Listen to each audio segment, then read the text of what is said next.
Hello everybody, welcome back to the Blind Press YouTube and Twitch channels.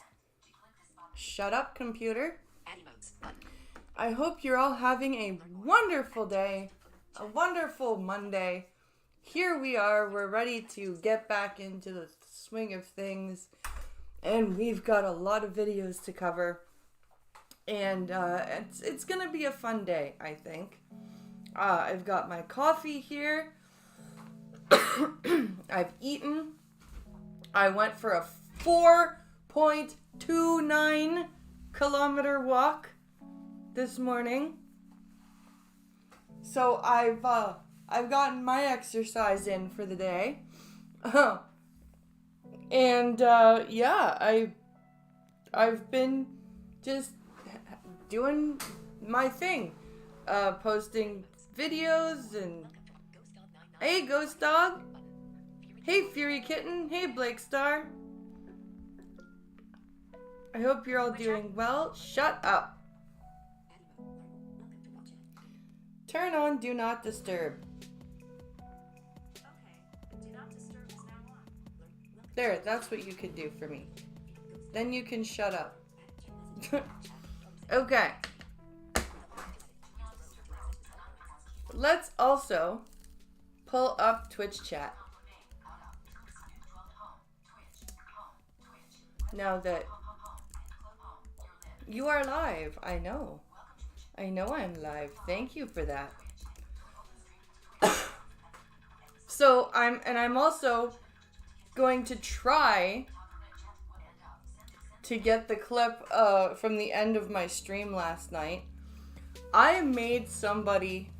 They were on their mic, so I heard this with my own ears. I heard them say, before they ripped the headset out of their controller, which I heard too, because their mic was on, and they rage quit because I got a quitality. I heard them say, "I'm deleting this fucking game." I made somebody so angry because they couldn't figure out what I was doing was blockable, that they decided that instead of figuring out how to block what I was doing, they were just going to delete the game. Hello, DJ. Nice to see you. Welcome to the stream. So yeah, that's something that happened on my Twitch stream last night. Again, I will try to get the clip up. But I couldn't believe it.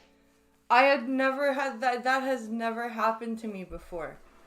I have never been playing and had somebody get so angry that they've actually said the words, "I'm deleting this fucking game," ripped their headset out of their controller and rage quit. It was beautiful. It was beautiful. Friggin' Driving Ape was like, you can't end the stream until you have a flawless victory. And I'm like, at that point, I was like, there's nothing. A flawless victory doesn't top this. You can't. There's nothing that tops getting somebody to say, "I'm deleting the game." There's nothing. You can't. There's nothing to go from there. Like, it's all just downhill from there.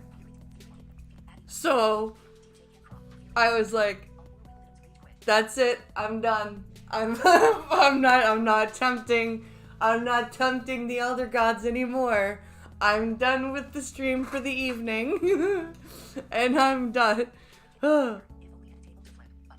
If only he had a table to flip, right? Oh, poor Winkledidum's rage quit. He did. It was amazing. It was amazing. He was like, "I'm deleting this fucking game." Crackle, crackle, crackle as he rips his fucking headset out of his controller. Fucking quitality. It's like, dude. And even before that, he's like, "I haven't played this game in a month, man." And I'm like, then why are you... It's not the game's fault. It's yours. Everything I was doing was blockable and punishable. He was just letting me get away with it. And then he's like, fuck this, I'm deleting this. And I'm like, oh my god. Oh my god. Oh my god. It was amazing. It was fucking amazing. Oh, I couldn't go anywhere from there. Like I said, there's nowhere to go from there but down. So I was like, nope, that's it. Oh my goodness. Okay, what do we have on deck for today? So, first off, we have a very, very gay blind guy. And when I say very, very gay, I mean like really, really gay. But he's a funny guy, and his name is Paul. He's blind. His husband is sighted. They live in Seattle, and apparently he got kicked out of his Seattle restaurant.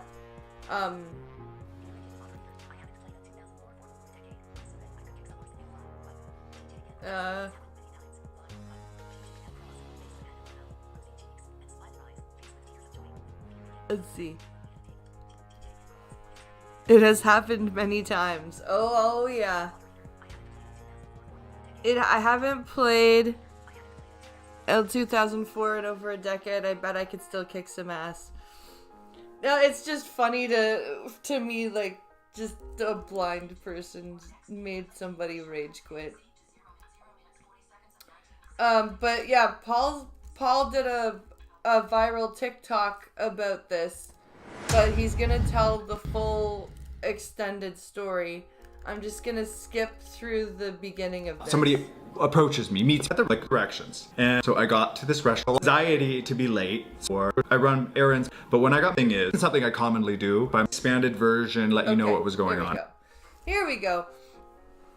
So we're gonna switch to our live scene, and we're gonna learn what happened with Mr. Paul and his guide dog. So, about a month ago, I was meeting a friend at a restaurant here in Seattle. Now, this isn't even something I commonly do by myself. Like, usually Matthew is with me. So, going out alone, meeting people, this is not really common for me. But the beautiful thing is, because I have a guide dog, like, it is something I can do comfortably. I used to never do this with my cane. I would always have people come pick me up, and we would go to a restaurant together. That is something that I really, like, am hoping for with the guide dog, is that I can do more than I am doing with my cane, and I'm doing a lot with my cane. But I'm really hoping that I can, like, get to places that I can't get to right now with a guide dog, that I can't get to right now with my cane with a guide dog. But when I got Mr. Maple, I felt really confident walking into. I go grocery shopping. I do a lot of shopping and errands. I go to my barber. See, he does grocery shopping now with his dog. See, that's good. I could probably get across the unsafe places with a dog better than I can with a cane. This is why I actually sent an email out to a different school, because the one I applied to called me and was like, yeah, you're probably not even going to get an in-home assessment until 2027, and we would not be upset if you went to a different school because we're backlogged. And they were basically told me, because of COVID and every blind person feeling like they need a guide dog, now they have to go and assess every single blind person. And she's like, between you and me, most of them aren't even going to get a dog, because their skills aren't good with a cane yet, but we have to go through and we have to assess everybody that applied, and like, just to tell them, no, you're not ready for a dog. So that means all the people that are going to be ready for a dog have to wait like 4 years because I got told this in 2023, and I'm like, And so they're like, you may as well just go to a different school at this point. So I did that. But yeah, it's cool. Like, guide dogs are an insane amount of, like, even for independent cane travelers, which you have to be to get a guide dog. It opens up a whole new vista of independence. I run errands, but like even just like meeting somebody at a restaurant was terrifying to me because of my blindness, because of my level of blindness. I have retinitis pigmentosa. I lost over 90% of my vision. It's like looking through a straw. That was really terrifying for me to do. Yeah, I cannot imagine trying to meet, like, this is why I don't do meetups with like the moms and stuff in town, because like I'm like, how do I do it? Do I just like, hey, have somebody meet me, have somebody look out for me, have like, do I show up and have the proprietor be like, hey, group of moms, the blind one is here, like, you know what I mean?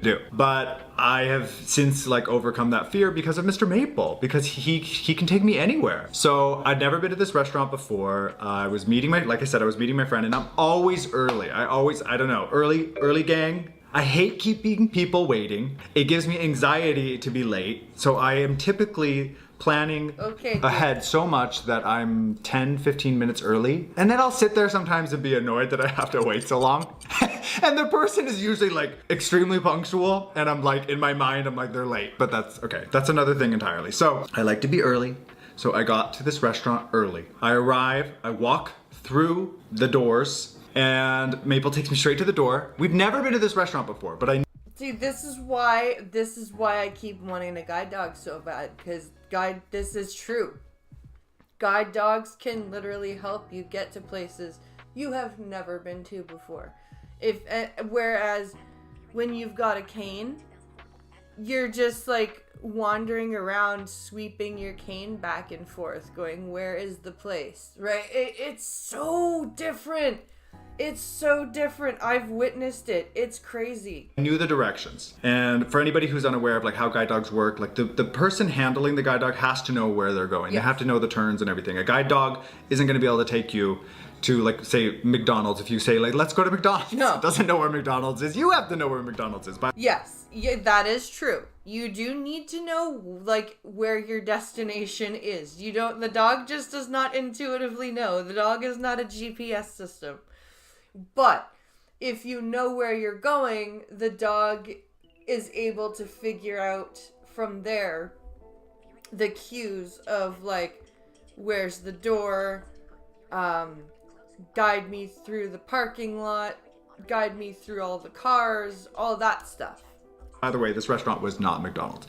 It was a little nicer than that. So we arrive at the restaurant. Maple takes me straight to the door. I open the door, and as soon as I walk in through that door, and I can hear the hum of the restaurant, the busy bustle, somebody approaches me, meets me at the door. I don't know, maybe they were standing there, maybe they saw me, I don't know. They just... It was probably the host. Come right up to me, but I got the feeling that this person works there. And this man said, sorry, no pets allowed, only service animals. Now, this has happened to me maybe half a dozen other times since... I hate when people are like, no pets allowed, and the damn dog clearly has a harness on, right? You're like, does this fucking look like a pet to you?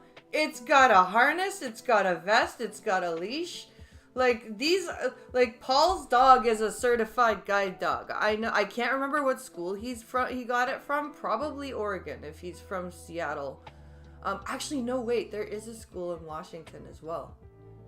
But yeah, he could have gone to Oregon, he could have gone to California, it doesn't matter. Anyway, they all have a harness and a vest that identify that they are a service dog. And when people go, oh, no pets allowed, it's like, idiot! It's not on just a plain fucking leash. Since I got Mr. Maple, someone will just simply ask, is this a service dog? Because, a lot of places, they don't allow dogs. Interestingly, in Seattle, a lot of places do allow dogs. Any old pets, you can bring them in. It's like a pretty dog-friendly place overall. But, some establishments, they draw the line. Just service dogs. And Mr. Maple was in his harness. He had this harness on.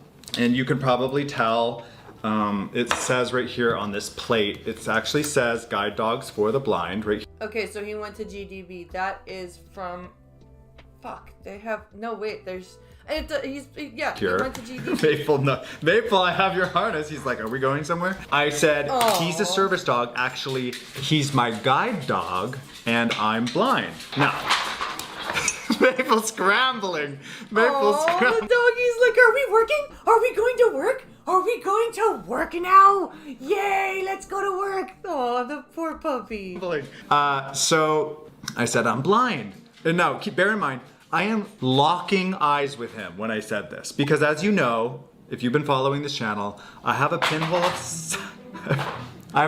of sight at the center of my eyes. And when somebody is speaking to me, I look in the direction of their voice. And I look up slightly from their mouth, and I try to find one of their two eyes to look at. And that's an interesting way of doing it. I try to look in the direction of their voice, and then kind of like look like this. Because to me, eyes are like up here, right? So I try to look up here.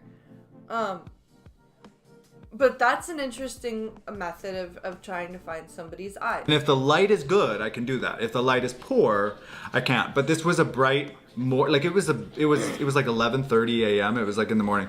So there was lots of light, and I looked up and I was looking right in one of his eyes. And that's when he said, "You don't look blind." Oh, of course he did. Of course he did. Because apparently there's a look. There's a look apparently to being blind. I guess you've got to have like the weird milky white eyes, and like dress in ridiculous mismatched clothes, and I don't know, like what the fuck does "you don't look blind" mean? I was like, educational moment, right? This is an opportunity to educate. This is what we do every day on the internet. I'm no stranger to that. Yep. So I said, oh, actually, like most people in the blind community have some functional vision. And for me, I have a tiny bit of central sight, and I can usually just find one eye. And he looked very unconvinced. I mean, this guy had the most unfriendly expression in his one eye. It's true. Like, it's weird. There are some people, like most people are willing to understand that, but there are some people that are just like, nope, you have to. There are some people whose idea of blind is me, and that's it.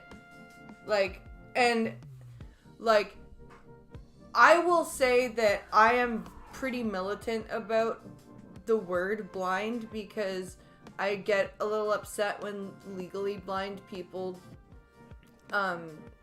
basically say that sighted people are too dumb to understand what their eye condition is.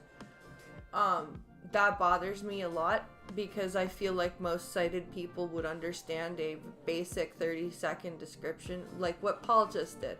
I have a tiny pinprick of central vision. I can generally find a person's one eye and interact with them. That's a very simple, very short explanation. Now, this guy is choosing not to accept it, right? That's not on Paul. That's on this maitre d' or whatever his job is. That he is refusing to accept this explanation. But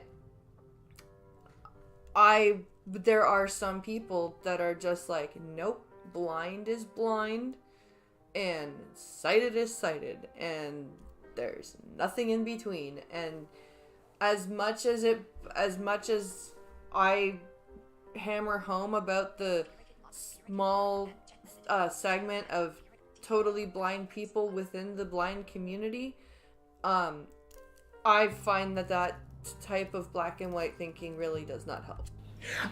My heart started to race. He was looking right at me, and he looked down at Maple, and I assume he was looking at the harness, and he said, oh my god, my coffee. Wait, I need a sip. As if I need to be more caffeinated at this point, but actually this is decaf, because this is my third coffee. I cut myself off after 2. This is number 3. I don't even think I've heard that expression since he said, and I quote, "This isn't my first rodeo." What the fuck? Dude, you got a very reasonable explanation as to why the guy didn't look blind, whatever the fuck that means, and you're like, this isn't my first rodeo. It's not like he walked in with some cheap ass Sheen fucking harness.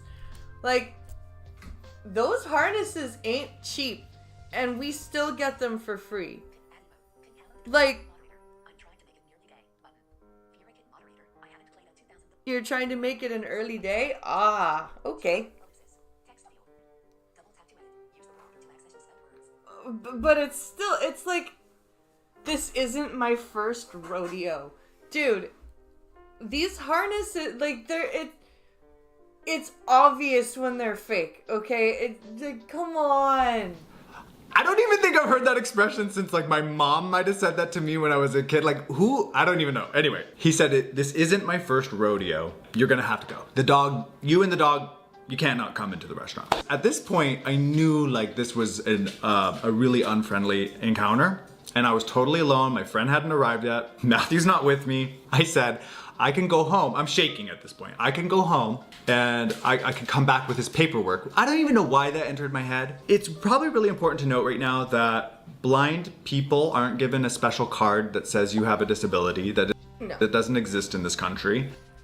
And the only way you get something like a CNIB card, and I would show it to you, but it would dox me. The only way you get something in Canada that's a CNIB card is if you register with the CNIB. Not every blind person is registered with the CNIB. They don't just have cards for blind people.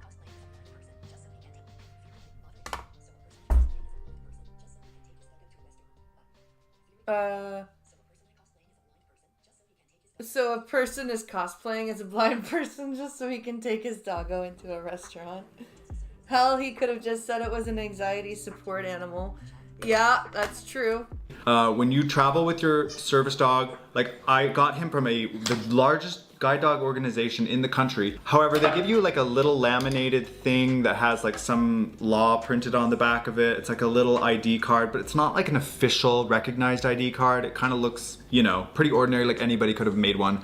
And funny enough, it doesn't even fit in my wallet, so I don't even carry it around. I figured just like the gear was like enough. It should be. It has the name of the school on the fucking vest. It's not just some thing that you bought off of Amazon, because I know you can buy, what's it called? I know you can, get a vest or a harness off of Amazon, but they don't have the school on it. However, a ministry of blindness would be a very interesting ministry. Yeah, it would. Ministry, what would you call that? Would you just straight up call it the Ministry of Blindness, or would you call it the Ministry of Blind and Visually Impaired People? I would call it the Ministry of Blind and Visually Impaired People. And it would piss people off because I would delineate between the two. Because I'm a mean meanie head.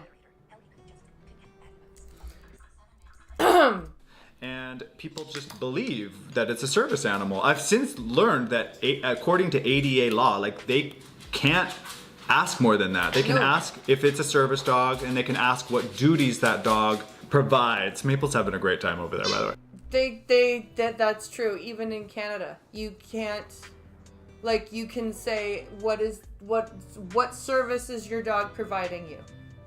That's what you can ask. Is that a service dog? What service is he providing you? Okay, yes, this is a service dog. He's a seeing eye dog. Okay, that's all they can say. They can't say, oh no, nothing else. He's found a squeaky toy. But I was thinking like, oh my God, I feel like I now have to prove myself. I felt really embarrassed. I felt ashamed. I felt like, oh my God, it was such a weird place to have a disability and then be put. He should have carried a tin of pencils and worn dark glasses.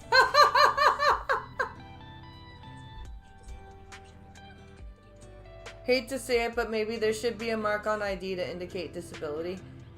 Well, yeah, maybe there should. If they're going to say, like, my CNIB card is no longer like a valid ID.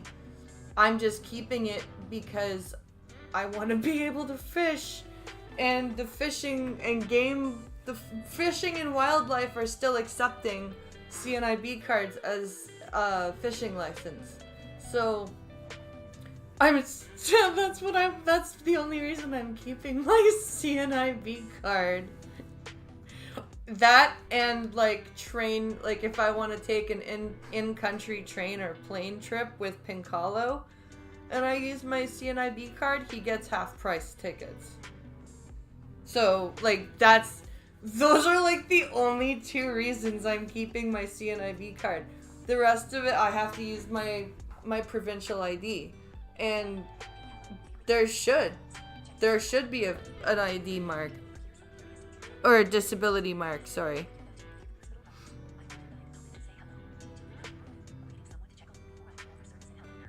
Oh no! The well is broken.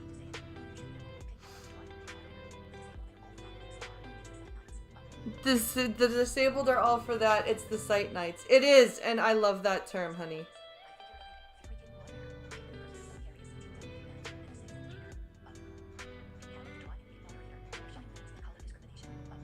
Or shite nights that call it discrimination. I love that term. I really, really do. Shamed. I felt like, oh my God, it was such a weird place to have a disability and then be put in a position where you have to defend your own disability. Like, it's a doubly bad situation. It already sucks just to have to go out and be scared of like walking into a restaurant by yourself. Now I feel like I'm in the court of law and I'm like having to prove my own disability to somebody, and that. Is it weird that I, as a blind person, feel like I've intruded if I'm looking for a store and I go to the wrong store? And I'm like, is this X store? And they're like, nope, this is Y store. And I'm like, oh, I'm sorry. Like, I've walked into somebody's house.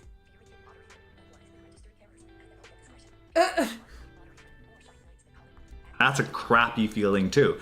So I said I could go home and get the paperwork, and he said, if you come back with that dog, I will call the police. That is when I was just like, Call them, asshole. That's what I would have said. I would have said, you know what? I'll stand right here and you can call them anyway. Come back with that dog, I will call the police. That is when I was just like, I need to get out of here. I need to go. I need to talk to I don't even know what to say now. He's threatening to call the police. In retrospect, honestly, it's one of those situations where later you're like, oh, I could have said this. I should have done that. I should have told him to call the police. Yeah, you should have. You should have been like, okay, here, you know what? So I'm not blocking the door. I'm going to stand off to the side because my friend is coming. And I will stay here. And I will wait. And you can call the police. In fact, I will call them for you. That's just being polite. Yep.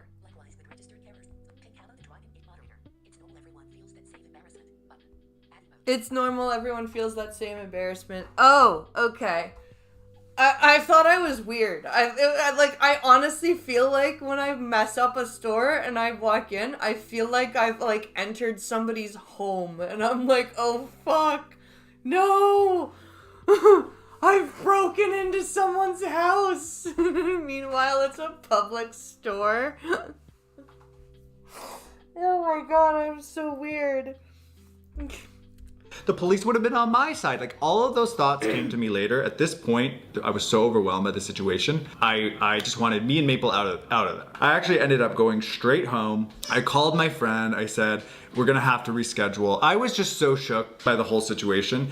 And then I came home What do you got over there? Anyway, I came home. Matthew was home, and I Is this what it's gonna be like when I stream if I get a guide dog? I'll take him for his morning walk, and I'll come back and set up for the stream, and then we'll just hear squeak, squeak, squeak. I explained everything to him. I actually called him on the way home, and he wasn't picking up his phone because he was in a meeting. When I got home, I told him everything that happened. Oh, well, no, back it up. Okay, this is the important thing. I came home, he was still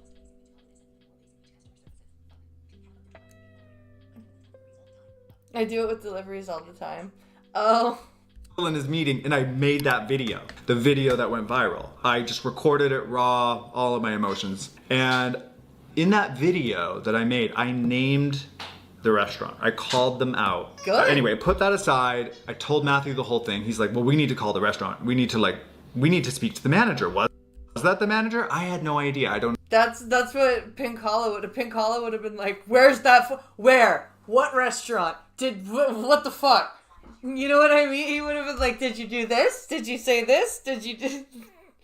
You know what I mean? We need to call now, right? Like, I don't know who I was talking to. So Matthew and I, we called speakerphone and called the manager. We talked, got through to a manager. I feel that way when I walk into a place and don't buy anything and then walk out. Oh. Explained the whole situation. That's interesting. He was so apologetic, so like horrified, like obviously had no idea that this had happened. Wanted a description of the person who had talked to me. I said I'm blind, I can't really describe. There wasn't a lot I could go off of, but I kind of just did my best, and he was like, okay. I think he kind of knew who it was.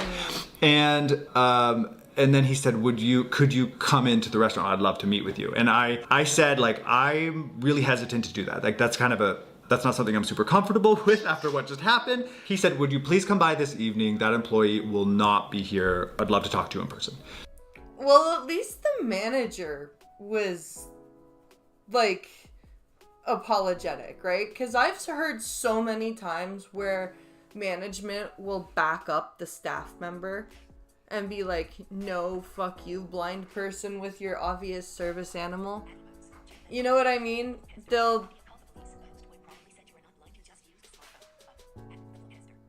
If he had called the police, the host probably would have said, you're not blind, you just used a smartphone. You are probably right. You need a guide dog, coffee ferret, and a monkey sommelier. Yes. Yes. I also need a parrot. I don't know what the parrot's job would be, but I need a parrot. So I went in with Mr. Maple and was immediately greeted by the manager, and it was a completely different experience. Like, he was obviously expecting me, was extremely kind, apologetic. I even took Maple's harness off and let him meet Maple. Aww. He has 2 dogs, and he's like a dog lover, and he just kept saying how this is not part of our training, this should have never happened. However, he did provide a little bit of an explanation, and I want to stress that he gave an explanation, but not an excuse for his employees' behavior. But this particular restaurant has been having a really, really big problem with untrained dogs coming in with service gear. So, oh, fake service dogs. That restaurant's been having trouble with fake service dogs. Fucking asshole. The assholes that go online and print up a stupid certificate and buy their harness off of what's it called?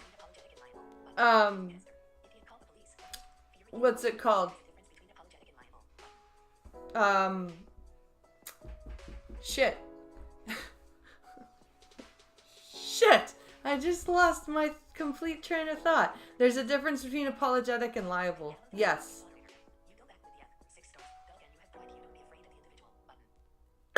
You go back with the dog. You go back with the fucking dog and you have pride and you don't be afraid of the individual. Yep. Let's not forget the security badger. Yes! Yes! oh, these may be service animals, poorly trained service animals. They may be just pets that aren't actually service animals. And this is actually a thing. This is a thing that I've learned just through having social media and having a guide dog. I know that this is a problem. I didn't realize it was becoming such a big problem here in Seattle, but apparently it's a really big deal. A lot of people are buying fake certificates, fake guide dog harnesses that you can even buy these, and fake vests and all that just to get their dogs on airplanes. And Yep, it's true. There's a whole freaking market. You can get them off of Etsy. You can get them off of Amazon. It's bad. to restaurants, all sorts of places. It seems harmless because it's like, my dog is sweet and I just want to bring my dog with me everywhere, and it's not doing any harm to the world at large. This isn't hurting nobody. And I get that. I know like those people aren't doing it maliciously, but what it is aiding is this bigger issue with more and more untrained animals going into restaurants, going into public settings, and actually making the lines really blurry between what real service dogs are. Like Maple's been trained from the time he was a puppy to be a service dog. Guide dogs, for example, the guide dogs that guide blind people are some of the most rigorously trained dogs that you will see.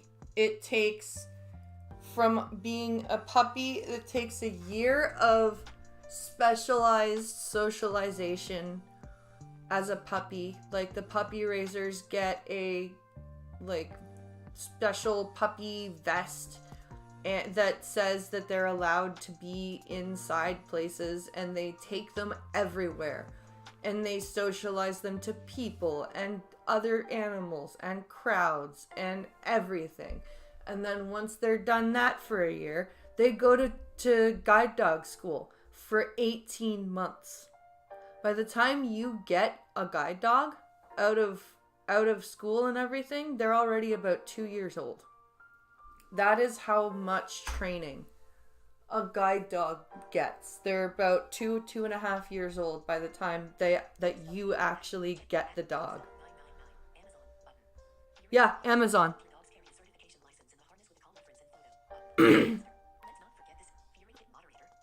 Don't your dogs carry a certification license and register or a call number with the photo in their harness? I think so. I think so. I'm not sure.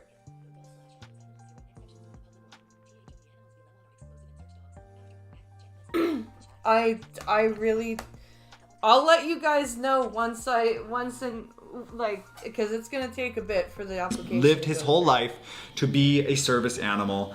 This is what he's been trained to do. Professionals, many people, a lot of time and energy has gone into making him the dog he is today. And you can't just slap a vest on any old pet and expect the same result. It's going to kind of create this image for the service dog community that looks like, wow, there's a lot of untrained service dogs in the world, when in fact actually that's not true. These are not real service animals a lot of the time. So it's a little complicated, and apparently this restaurant was having issues with it, and the worker, the staff member that I specifically had the interaction with just the day before had this terrible experience with a dog that came in with a service vest. It was completely out of control. Apparently it even snapped at him. I don't know. Oh, see, that's a problem. That's a problem. You can't, this is why fake service dogs are a big issue. And I hate when people...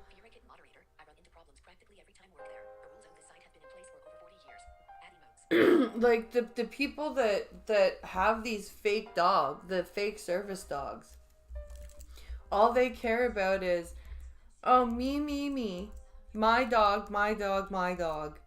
And they don't care about anybody else. They don't care about the staff of the place that they're going to. They don't care about people with actual service animals. They don't care about other customers.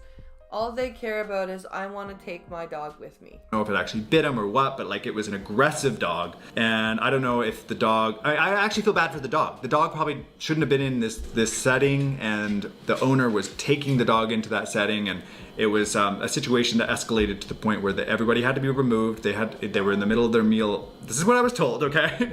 And the guy was really stressed out because this had been going on for a while. And this happened the day before I came in with Mr. Maple. Now, Mr. Maple is extremely well behaved. He should not have mistaken my dog for another untrained service animal. However, so this is the part where things got a little more complicated because while some people are really trained about service animals and guide dogs and what animals can and cannot enter establishments, a lot of training does not include the nuance and the spectrum of disabilities. That's true.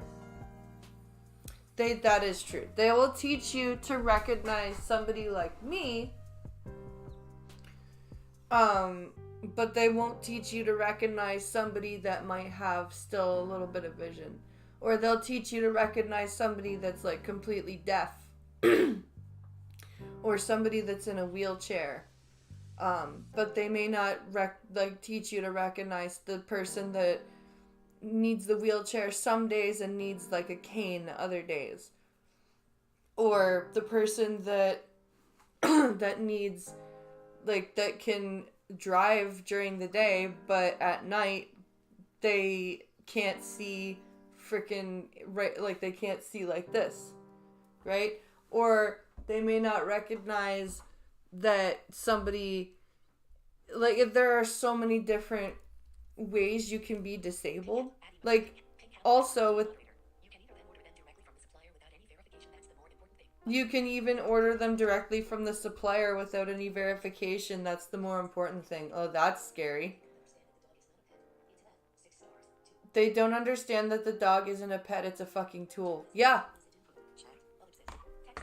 They don't. Because, like, they don't understand that when the dog is working, you literally, like, as a passerby, you ignore the dog. Like, the handler, when the dog does, like, a good job doing something complicated, or, like, they get across a particularly busy street that's usually difficult cross, then the handler can be like, good dog or good puppy, and give them a pet, right? Because that's the handler, and the handler is rewarding the dog for helping them.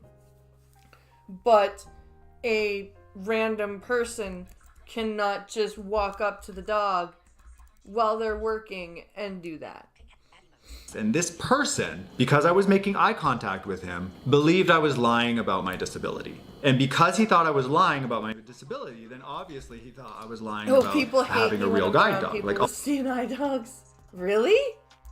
Why? Because you ignore the dog unless it's you completely all of this ignore was, the dog. Like he said, this is not his first rodeo. He's encountered this before, and he's not going to be fooled again because what happened yesterday. So that was the sort of the backstory I was given. And it's interesting because, like, I get that. Like, my feelings are hurt, of course. That was a crappy situation for me. And I'm sure a lot of other people, in fact, since putting that video out, I've learned that a lot of other people have been through very similar things. Mm-hmm. But I guess at the end of the day, for me, what I've come to realize is, like, I don't even blame that person. I forgive that person. I really do. Because it's not really his fault. Yes, okay, he acted like a jerk, and that it shouldn't have happened that way, but the real root of the problem that I've since identified is the lack of education. Yes. Every day on the internet, I have to defend my own blindness in the comment section. It's true. It's so true. You're not blind. How are you even writing a comment? How are you even filming a video? How are you even playing a video game? You're not blind. You're doing all of these normal everyday things. How are you even here doing this? Like, really?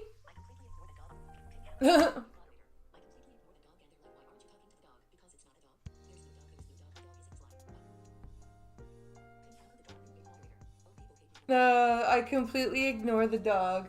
And they're like, why aren't you talking to the dog? And I'm like, because because there's no dog. The dog is right. There is no dog. If the dog's in the harness, there's no dog. Every day, there'll be people in the comment section of this video saying that I don't look blind because I'm able to look into the camera lens. Yep. I have to educate people constantly, so it's no surprise to me that this man didn't understand the spectrum of blindness. It's no surprise to me that this man thought no, dude does not get a pass. You can ask someone to leave without their pet and still not be a dick. Yep. Become the technology and you will see. Haha. I was faking my blindness. And then it's no surprise to me that he wasn't even gonna let Maple in because of those misunderstandings that he had. So I got an apology from the manager. We got a really generous gift card. I have not yet used it. It's been a month. I don't know when or if I'll go back. I mean, I might.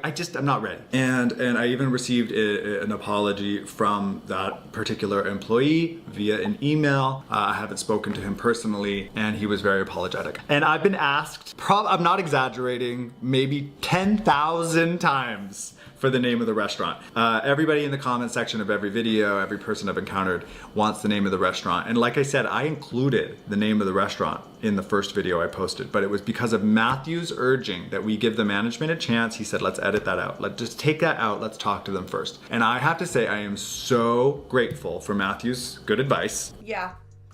That was a good idea because the manager the manager made good. I would use the gift card for date night with Matthew. That's what I would do. Last night's photography session, why were you able to look at the camera?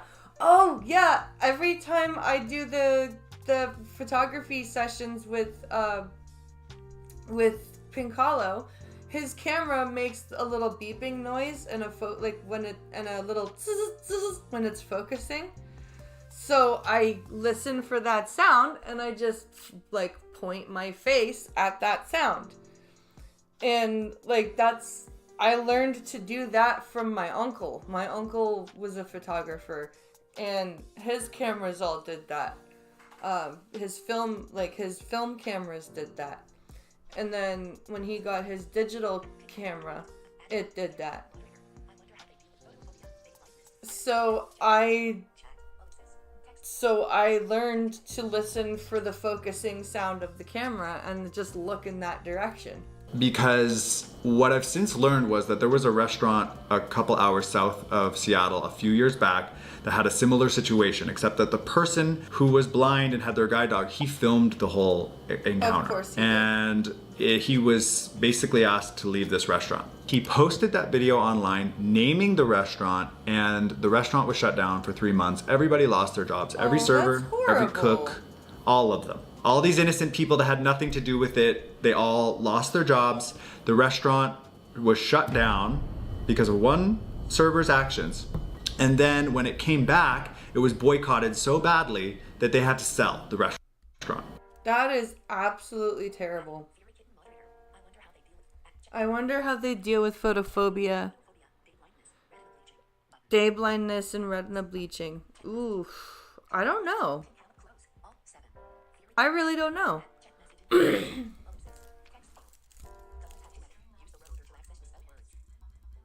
Where are we here?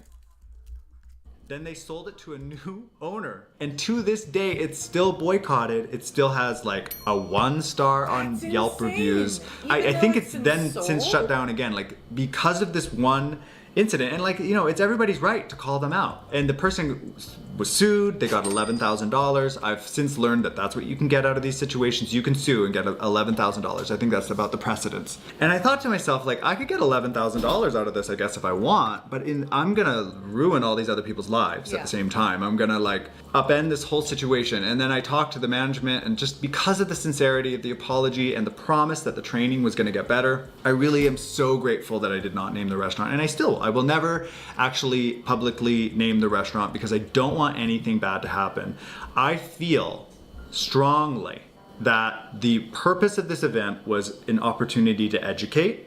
I am so lucky I'm in a position where this educated potentially millions of people, because the video's been seen 13 million times on TikTok. It's been seen 6 million times on Instagram. It's been seen, 20 million on Shorts. I mean, this has been all over the place. A lot of people have seen this, and I hope that this incident has really helped people understand that having a fake service animal is not a cool thing. It's gonna like make it really difficult for the disabled community, and that there is a spectrum of disabilities, and to educate yourself about what disability, there's a lot of invisible disabilities. I could have walked in and said, I'm disabled, and I look like a perfectly healthy, normal person, and it should. He could have had seizures.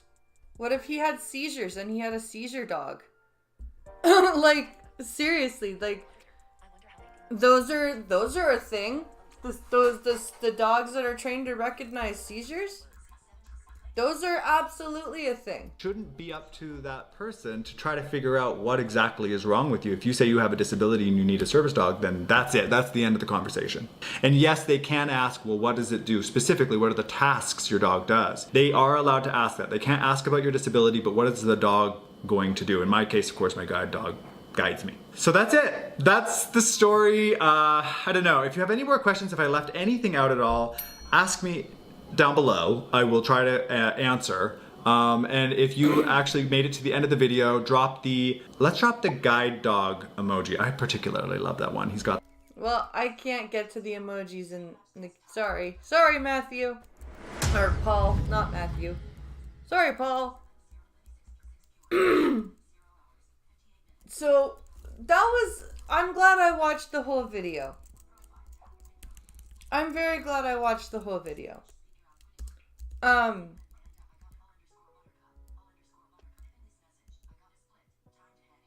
Oh, Buttercup was in chat. Some people are sheer idiots, OMG. They really are, Buttercup. Oh my goodness.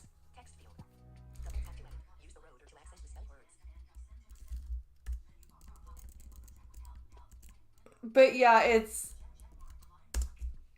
the guide dog thing. Like I've had people with a cane say, "Why are you going for a guide dog?"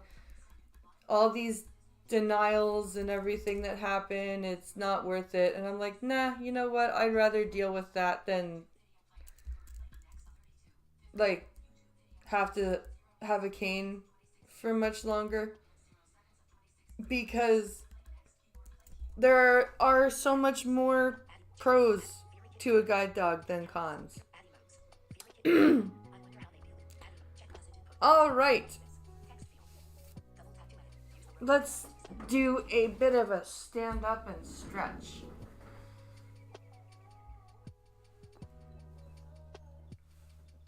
Oh my goodness.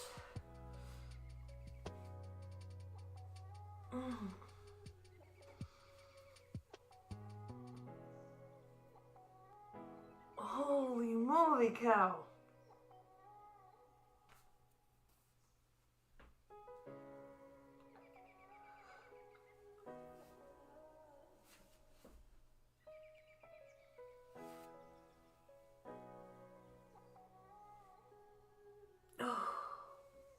Whew.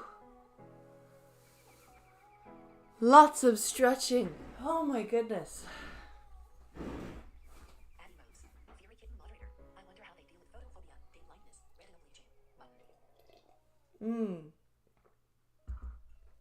I'm gonna need a refill on my coffee. So, before we start our next video, I'm gonna quickly do a be right back screen. And turn up the music for a couple minutes, and I will be right back.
All right, we're back.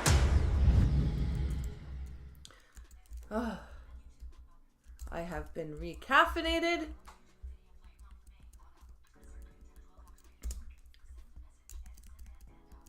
And we have got Twitch chat pulled back up.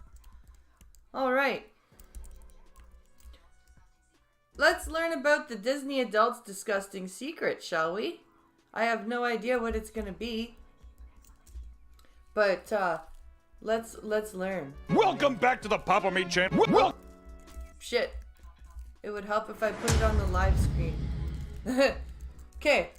Papa Meat, tell us about it. Welcome back to the Papa Meat channel. How you doing? How you doing? Come on and sit on down because today summer is here. Yay! Woo-hoo! It's time to get out of the house, boo, and enjoy that beautiful weather. It's gonna get a lot hotter. The sky We have issues with service animals at Congress. Not because of the animal, because of the other 12,000.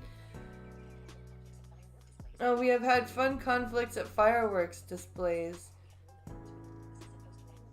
We have we have no animals rule. Oh, you get a strange conflict with the no animals but service animals rule? Do you have 12,000 other knobheads that are out of their gourd?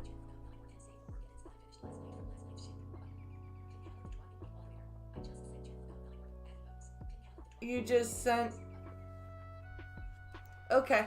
sky's gonna be clear. It's time to get out and get them tans on. And nothing sounds better than flooding theme parks all across America. Ooh! Can't wait to get on some rides. I can't wait to go to some theme parks. And let me tell you, Actually, Disneyland... No, not yay rides, because honestly, rides would probably hurt my back now. Under Disney World is no exception. That's right, we're doing another episode on Disney adult bitches, so buckle up because this is what that's the video for today. Okay, if you don't like that, then I'm not supposed to tell you. Thank you, Nick.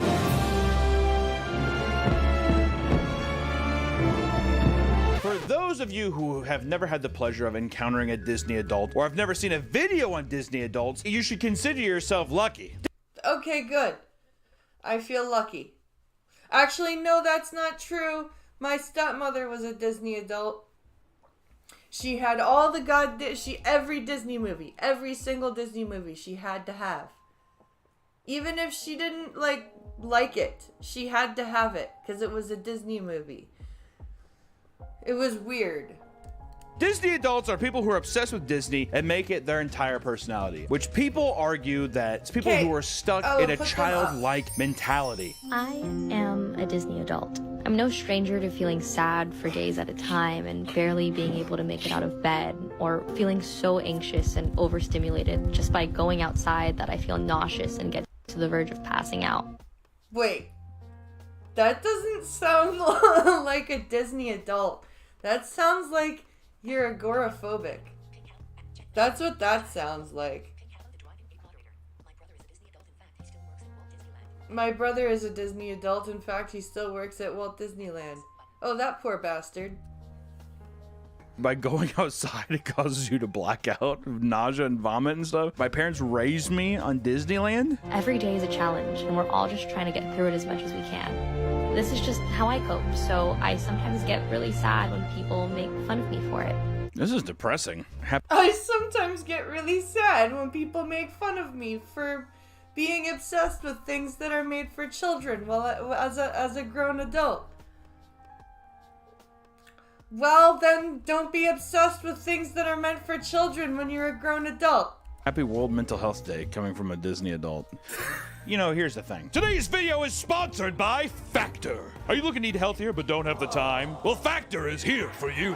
Factor is a subscription service that brings you nutritious meals to your door. All you need is 2 minutes to heat, eat, and enjoy. Factor has been my go-to dinner when working at the studio. I like it because the food is restaurant quality, but it's quick and cleanup is easy. Plus, Factor is flexible, so I can adjust my order size as I need to without any hassle. And with over 35 meals to choose from each week and specialty options like keto, calorie calorie smart and vegan, you're sure to find the dish that works Vegan. for you.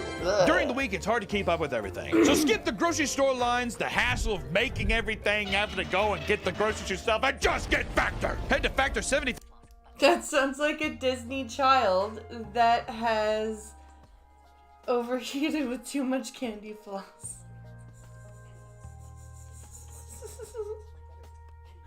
You're right. .com or You're click the link below and absolutely use right. code PAPAMeat50 to get 50% off your first Factor box and 20% off your next month of orders. That's code PAPAMeat50 at Factor75.com to get 50% off your first box plus 20% off your next month of orders. Thank you, Factor, for sponsoring the video, and back to the video.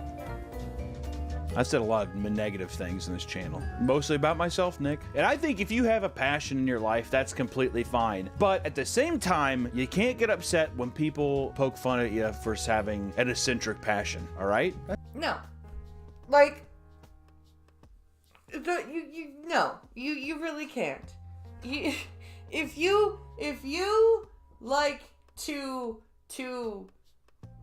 I can't even think of an eccentric passion right now, but if you are obsessed with something that is generally meant for children and you're a grown-up, you can't be upset when people make fun of you for it. That's what I have to say. So if you're a Disney adult, wear it proudly, but don't give a when people come at you and they're like, that's weird, because Disneyland is for children. Objectively, is it not for Vegan children? isn't a specialty meal, it's an illness. You're right. For families. If you go there, if you're a 30-year-old millennial with no children, it's a little, you're standing out a little bit. Probably not anymore. There's probably way more Disney adults that go there than children. But I feel like children are just like, why the would I want to go there and wait in line all day? Yeah, you're right. Yeah. If I was a kid, I'd be like, fuck this. I don't want to wait in line. In fact, when I discovered that you could do a frickin' skip the line thing because if you're disabled at Canada's Wonderland, I was ecstatic. I was like, you mean I've been waiting in line my whole life and I could have been skipping lines? What the fuck? I was pissed that my parents never asked about that shit. I was like, one of my ex-girlfriends has practically all things Barbie. Oh god. That would drive me nuts. My stepmother not only was a Disney freak, but she had this weird collection of stuffed penguins. It was very odd, including like a giant stuffed 3-foot penguin. I'm not entirely sure why she needed all those penguins and Beanie Babies. Oh my god. Dad. Come on, it's fun! But basically, it's essentially just extreme consumerism. It's going there and buying as much Disney product as you can and being around the IPs you like. You know, everybody has that kind of shit, all right? It's not the biggest deal, dude. People collect art, people collect stamps, people collect little statues and dolls, but I collect clothes. Okay. You collect Disney clothes, right? Not just clothes. You collect Disney clothes. Oh my god, she's beautiful. I don't know actually what I would do if I found out that a woman collected Mickey ears. If you were single, would you date a Disney adult? Hell yeah. Kids in 4-hour queues. I'll A date recipe anybody who's for passionate, happiness. Nick. Passionate Right? about something. I don't care what it is. She made you dress up as a Disney character for sex. She made me dress up as a Disney kid. Which character? Every day it's different. That's awesome.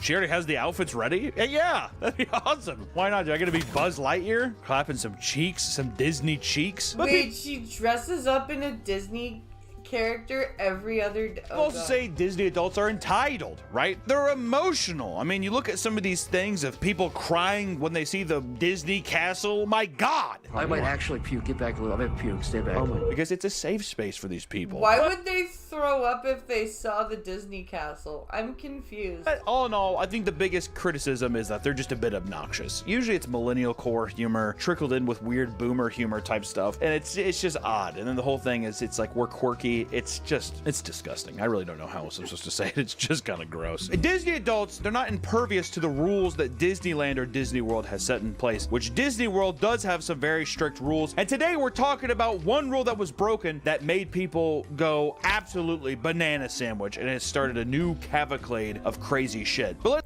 You mean cavalcade? I'll forgive you for that, though. let's talk first about some of these weird and obscure rules, such as no selfie sticks. Sorry, Asians. Jesus. Now my penis is confused. Why? Oh, because of what was on screen?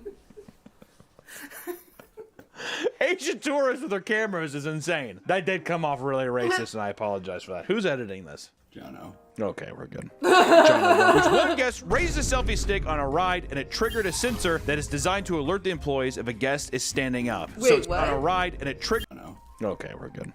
John O'Donnell. Which one guest raised a selfie stick on a ride and it triggered a sensor that is designed to alert the employees if a guest is standing up. So it stopped the ride and it caused a whole fiasco. So they...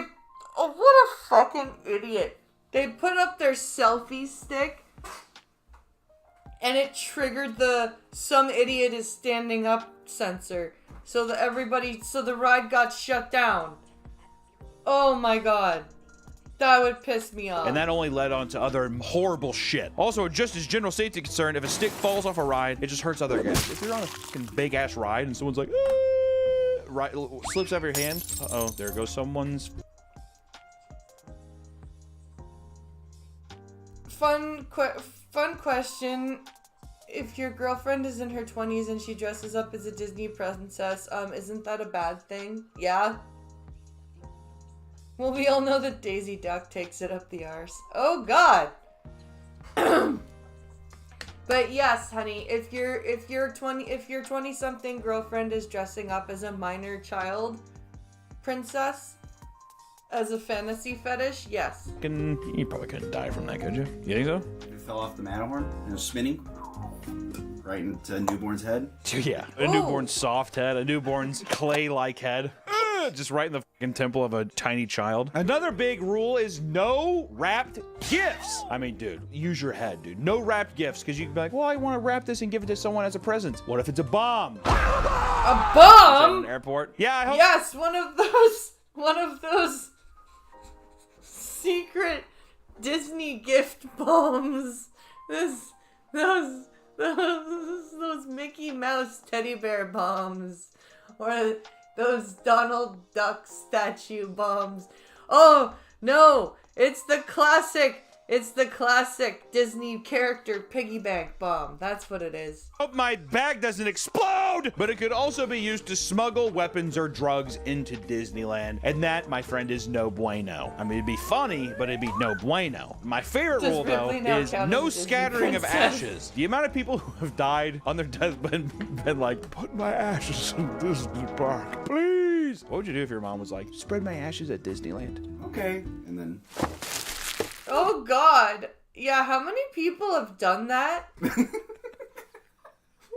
I will, Mom, I will. Just fucking down the garbage disposal. Oh Whatever. It's what Mom would have wanted. She wants to be at the house. Oh my god. Someone spread some ashes on Rise of the Resistance at Disneyland last night, according to Reddit. That is fucking crazy. That's a dead person right there. Well, they had to shut the Somebody ride down put the because ashes of a dead person on the ride of... Oh god. Oh god. the biohazard. Yeah, you know that they were like, do we have to shut it down? They're like, yeah, we have to shut it down, sorry. No hanging clothes off Disney hotel balconies, because Disney doesn't want wet clothes to fall on someone and have the potential to break their neck, or have a towel fly onto a windshield and cause a 50-car pileup, because as you know, Disneyland is magical and all of their hotels are right by the freeway. That's what...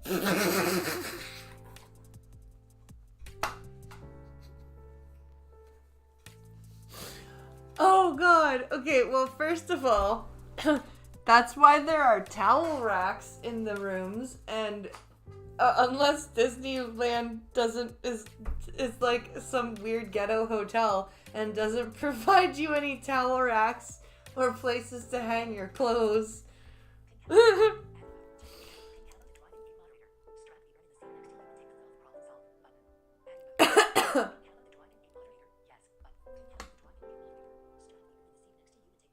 Strap the urn in the seat next to you and take the lid off. Problem solved. There you go. so magical about it. And also, sorry people, sorry Disney adults, but here's a fucking rule for you. Disney characters can't assist in marriage proposals. That one seems kind of cruel. So they have Disney engagements that you can schedule with certain characters, but it just depends. Basically they're just like, you have to schedule it with the park itself, which not me, dude. If I was there and if I spent $80 on a beautiful ring for my soon-to-be bride. $80. grab fucking Goofy by his collar and be like, Gorge! I'm like, Mickey, don't you have something to say? He wants to marry you. And I'm like, that's from me. If you had a mascot do that, how fucking weird is that? I'm asking you, not Goofy. And he's like, Right? That would be so weird. Having somebody else ask your girlfriend to marry you. That would... People put them on the balcony to dry them. Is that because of how sunny it is? But the most egregious rule at Disney. I don't want to say it. Wow, really making me do this. The most egregious rule for Disney adults is the rule that states no person over the age of 14, sorry Disney adults, can wear costumes in the park. Haha! So wait, no one over the age of 14 can wear costumes in the park? What does that mean? What about their staff? Does that mean all of their staff? I know I'm being literal and wrong. But does that mean all of their staff is under 14? Yeah, let that settle in for a second. I mean, there's some Disney adult who never know, or some person who's dreamed to go to Disney. I've always wanted to go to Disney and dress as Woody. What am I gonna do now? Jumps off a bridge. Sing with me, sing for the year. I can't take it anymore. Just jumps off. This is to make sure the guest is not mistaken for a cast member, and also for guest safety. If the costume is dragging on the floor, it can be a potential safety hazard. But also, you might have somebody who's dressed up as Pluto, which is Goofy's dog. I never understood that. Goofy's a dog and he's a dog named Pluto. Don't get into that camera. Yeah, why does Goofy have a dog named Pluto as a pet when Goofy is a dog? Shouldn't Goofy have a human as a pet? Or some other animal that would be lesser than a dog? Why does Goofy have a dog? That doesn't make sense to me.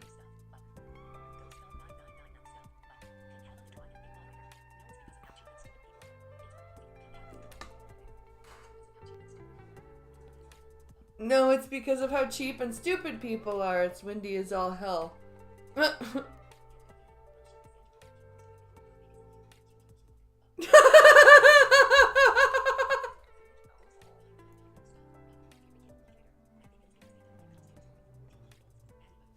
Oh my god, Pure Kitten, that was too fucking funny. I can't.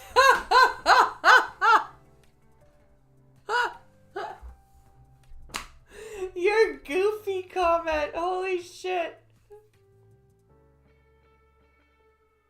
He wants to marry you and put babies in you.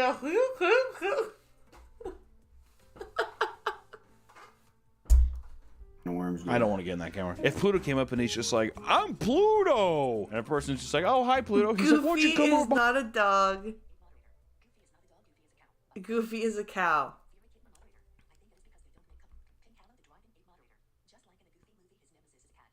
Just like in the Goofy movie, his nemesis is a cat. Goofy is behind that tree with me. Do you like candy? Just a handful of various pills. Do you like candy? The kid's like, yeah. Well, here, eat these. I will, Pluto, I will. You think Pluto's just faking it? Like he's a human pet to them? I think Pluto's probably a puppet, I'd imagine. Why would he be a non-sentient dog, but then Goofy is? It seems like a fetish. It's almost like if you had a human being dress up as a chimp, and they're your pet monkey, and you just like f the shit out. Oh my god, what the fuck? Holy shit. What the imagery. Holy fuck. You know what I mean? But they can definitely talk. Pluto can definitely talk. There's no way. There's no way. But of course, Disney adults did not take this lightly. It was something of utter disgrace. I mean, how could their beloved heaven do this to them? They were crushed. On Sunday, I woke up at 4 o'clock just to get ready. I don't like that. I woke up at 4 o'clock just to get ready to do something that I wasn't allowed to do. They focused in on her fucking those paws, dude. April Spielman's fingernails are still sparkling green from her weekend trip to Disney World. Still sparkling green. They were stopped at the front gate because park officials felt she looked too much like Disney's official Tinkerbell theme park character. Okay, well, you're not supposed to dress up. That's the whole thing. You're not that. Shouldn't you know that if you're a Disney adult? You said you look too good, so you're gonna have to take off the costume. They said you look too good, you have to take off the costume. And I said, why?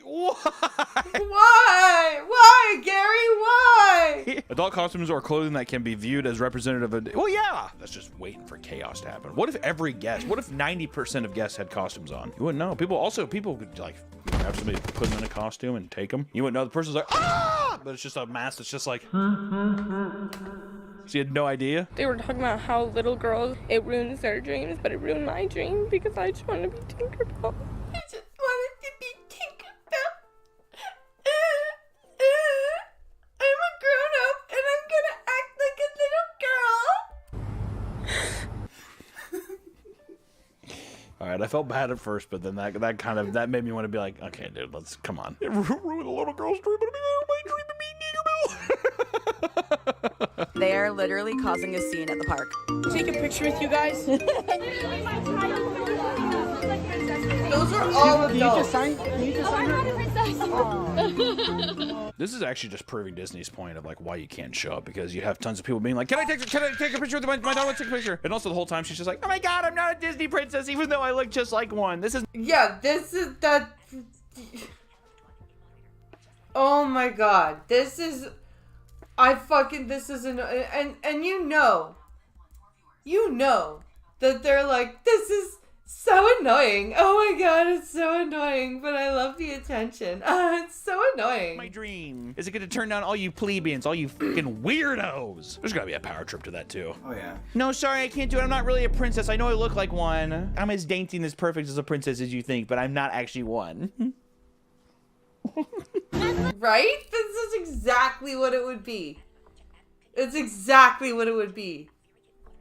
That whole, you know, no, sorry.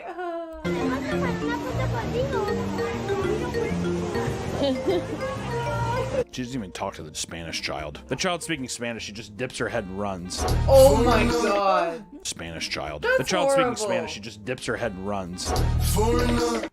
Non-English speaker.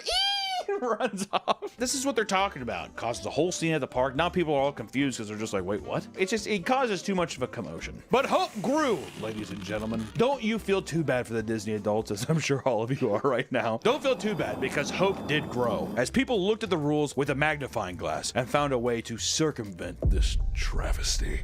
Oh, of course they did. Cause you know, what else would you do as a grown-ass person than try to figure out a way around not dressing up like a Disney princess? This new loophole that they got around is called Disney bounding.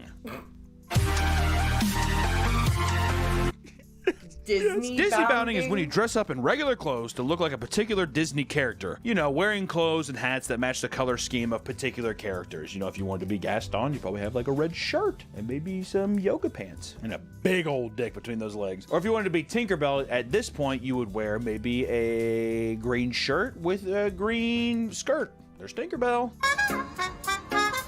Oh, I get it. So they're dressing up in regular, like they're not buying costumes or anything, like they're just putting on like regular, like green, like a green dress or a green skirt and that's how they're Tinkerbell.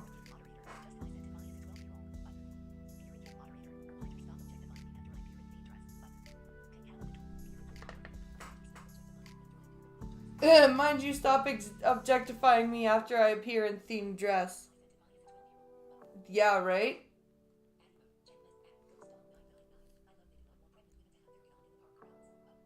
I love they do not want pregnant women to have their kid on in the park grounds.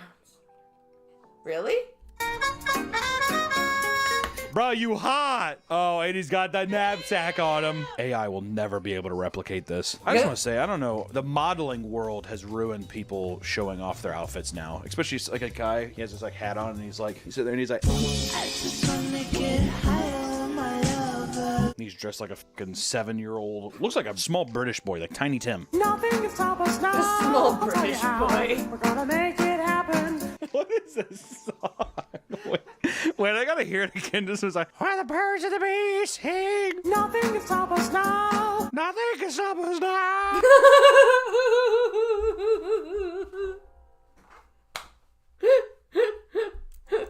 Why is this so funny to me? Why is this so funny? I like how this song is just about Mickey, like, either fucking or eating pussy somehow. Oh, Jesus Christ. And the guy just in the park like, let's take a ride. I like also the top comments like, this song! And he's like, it's a vibe. It's a vibe. Yo, girl, you mind if I put on some big cartoonish white gloves and finger that? What the Maxie, fuck? you're so aggressive with the women.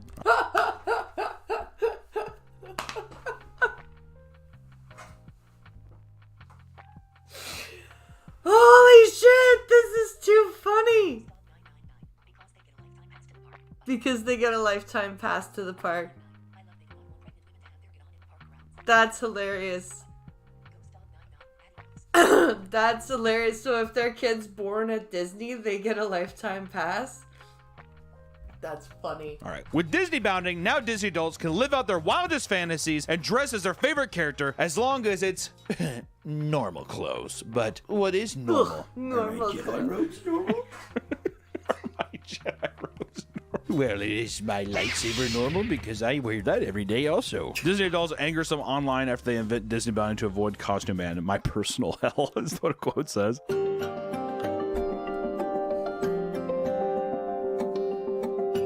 What character is this even fucking supposed to be? Is this supposed to be Minnie? There is no way to what is this user interface? What if Fox News herself? My God. What the fuck?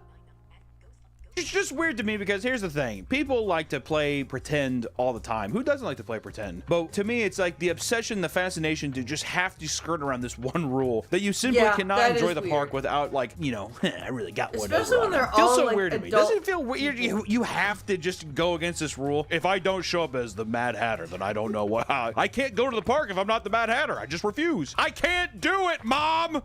Right? Like, and these are millennials. Like, this is the sad thing.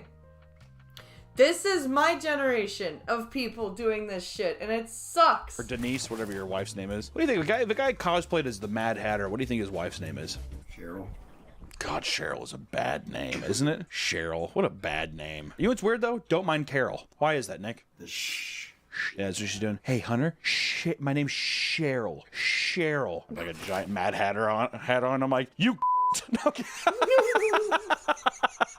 First, we'll start off with Disney-bound creators because there are a lot of them. I'd say I found the majority of this stuff through creators online, people who are showing off their Disney-bound fits. And we're going to start off with Leslie Kay. The creator of Disney-bounding is a blogger named Leslie Kay, and she coined the term in 2011.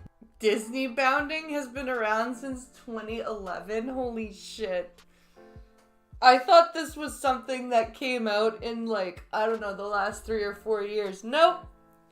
Nope, it's been 13 goddamn years. But it wasn't until 2012 did this trend really blow up and become huge. She has a blog specifically called DisneyBound.co, where she posts mood boards of her sick fits. Jesus Christ, this one with this backpack. If I had an 8-year-old daughter and she's like, can I wear? I'd be like, of course. This little pink outfit? Yeah, we want a Disney bound, fine. If Cheryl came up to me and she's like, I want a Disney bound. Of course, Cheryl sounds like that. Sleeping Beauty. I don't know. Shh, I don't care what you say. I'm doing it. That's the kind of person that Disney bounds, dude. I would be disgusted. I know it's wrong to say because at the end of the day, here's the thing, Nick, is it's just pink pants and it's just a pink shirt, whatever. It's the principle. Why do you have to escape, honey? My first guess would have been Alice. Oh, God. Yeah, if Cheryl's like, I want a Disney bound. Trying to escape. My life's miserable, and this is the only happiness I have. Why are Disney adults so fucking emo? What the hell? What is wrong with them? You know, you saying that actually made me be like, well, okay, well, then go ahead and dress up then. If your life is that miserable and that's the only ounce of happiness you have, then I guess. Well, I'd be like, oh, could we, I don't know, could we work on it? Could we try to, like, get you some... No! Cheryl, come! Cheryl, calm down! No, my medication, no therapy. I just want to dress up as a Disney princess. You know what's weird is that if you did approach it in a respectful way, we're like, okay, well, where? But let's like try to work on it. And if the person was like, no, that's when you would have to be like, I can't do this. There's no conversation to be had. She also runs an Instagram and Facebook page with over 10,000 Disney adults, baby. She is still very active and posts pictures of other users as well. So I would say she's somewhat of a guru, like a prophet almost. March is the official month of Disney bounding, and she has a 30-day challenge where each day you have to wear a different Disney bounding outfit. There's a month for this shit? What the? Why is there a month for everything? Why is there a literal month for everything? No, so you have to pay for 30 Disney tickets. Or is it just not in Disneyland, it's just in your life? It's anywhere. So it is anywhere. I think there are people who will do the challenge where they'll go to Disneyland for 30 days straight. When we went to Disneyland, Jesus it was probably like Christ. $50 for a ticket to get in. Really? I thought it was way more expensive. Oh, really? Let me see. Oh, I was wrong. So it's 96 to 194 for a day for a regular one. So let's just say it's $200. 200 times 30, what is that? $6,000. $6,000 for a month of Disney bounding.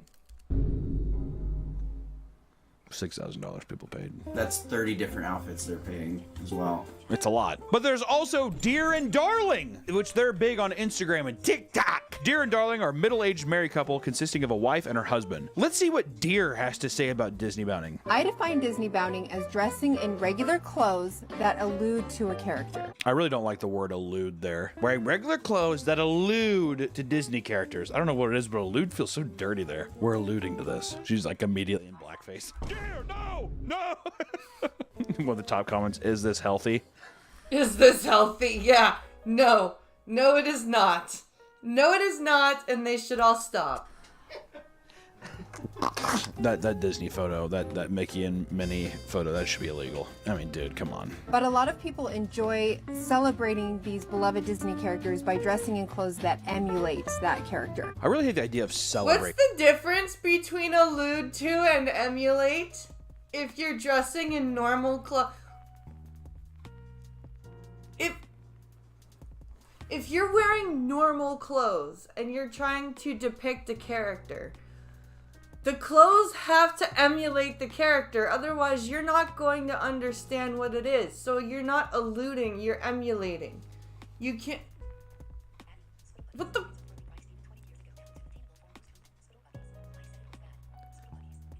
It's overly priced even 20 years ago, now it's unobtainable for most people. Yup. I know we've been saying a lot of shit about cults lately. It feels very culty of like, we celebrate Simba and we celebrate Mufasa. It's like, he's a fucking fictional character. Right? What are you talking about, man? This is achieved mostly through color blocking. Oh, not gonna lie, Nick. Color blocking? I don't think Disney bounding should be all bad, huh? Ooh.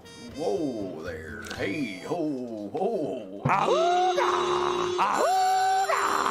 Oh my dear, oh my stars. Here we are as Daisy and Donald, gender bending. This one was a little bit controversial. All right, come on, Daisy and Donald, and he's Daisy. He really fought that one. She's like, no, you be Donald, I'll be Daisy. He's like, I want to be Daisy. What the fuck? The guy was Daisy Duck? Oh my lord. I'm alluding Donald Duck, I'm not wearing pants. She's like, okay, fine, I'll be Donald. He's like, thank you, God. For Yoda, I got these cute little ears off of Etsy. Look at that!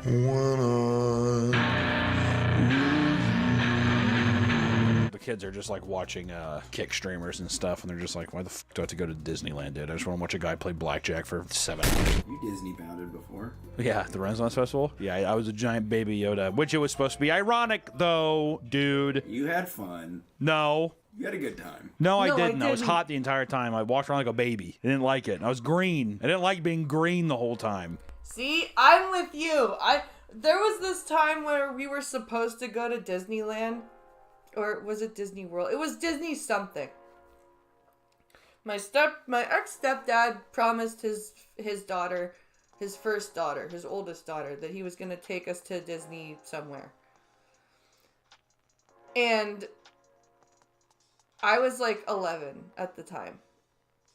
And I was like, do I have to go? I really don't want to go. Please don't make me go.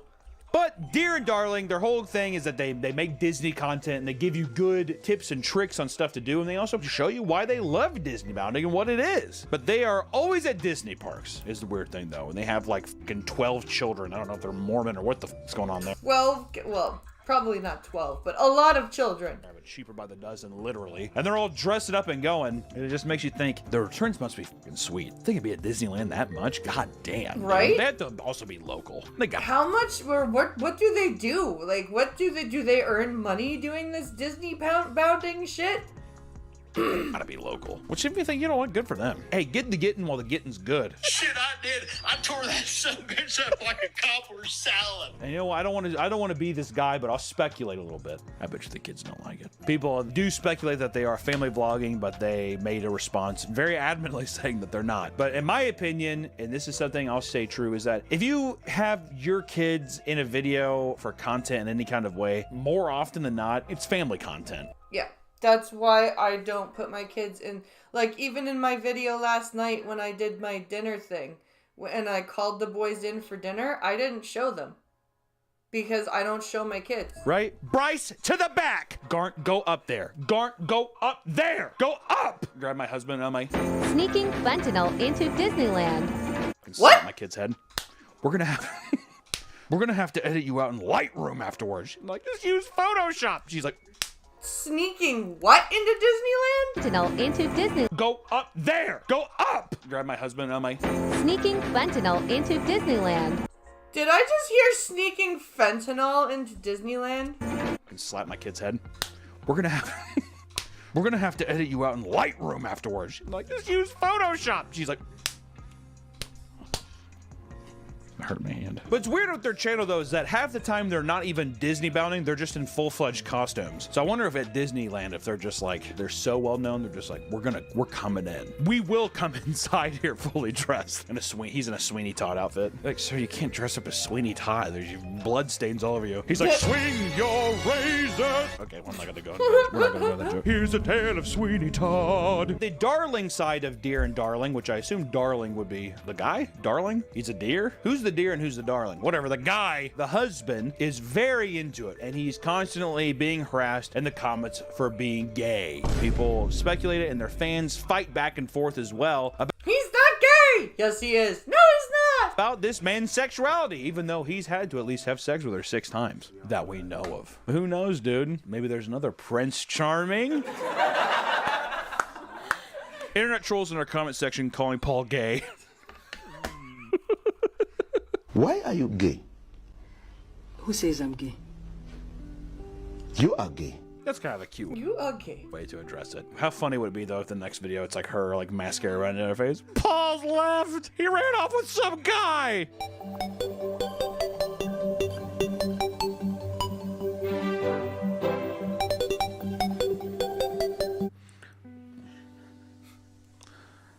There's a lot going on in this right now. I don't know what I'm supposed to see here.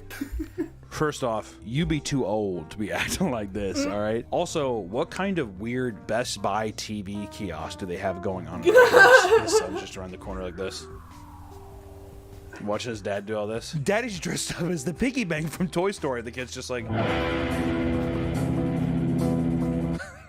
He's like doing a handstand. He's not gay, he is just... Raider flamboyant and theatrical. Tyson, press record for dad. Tyson, press. It's just like.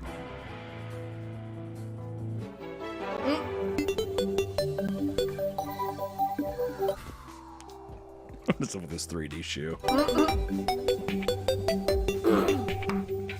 God damn, dude. But, you know, Deer and Darling are moving on from Disneyland and they do stuff outside of Disney for content now. Get ready with me to go to Taco Bell. I have options. Another Taco Bell bounding.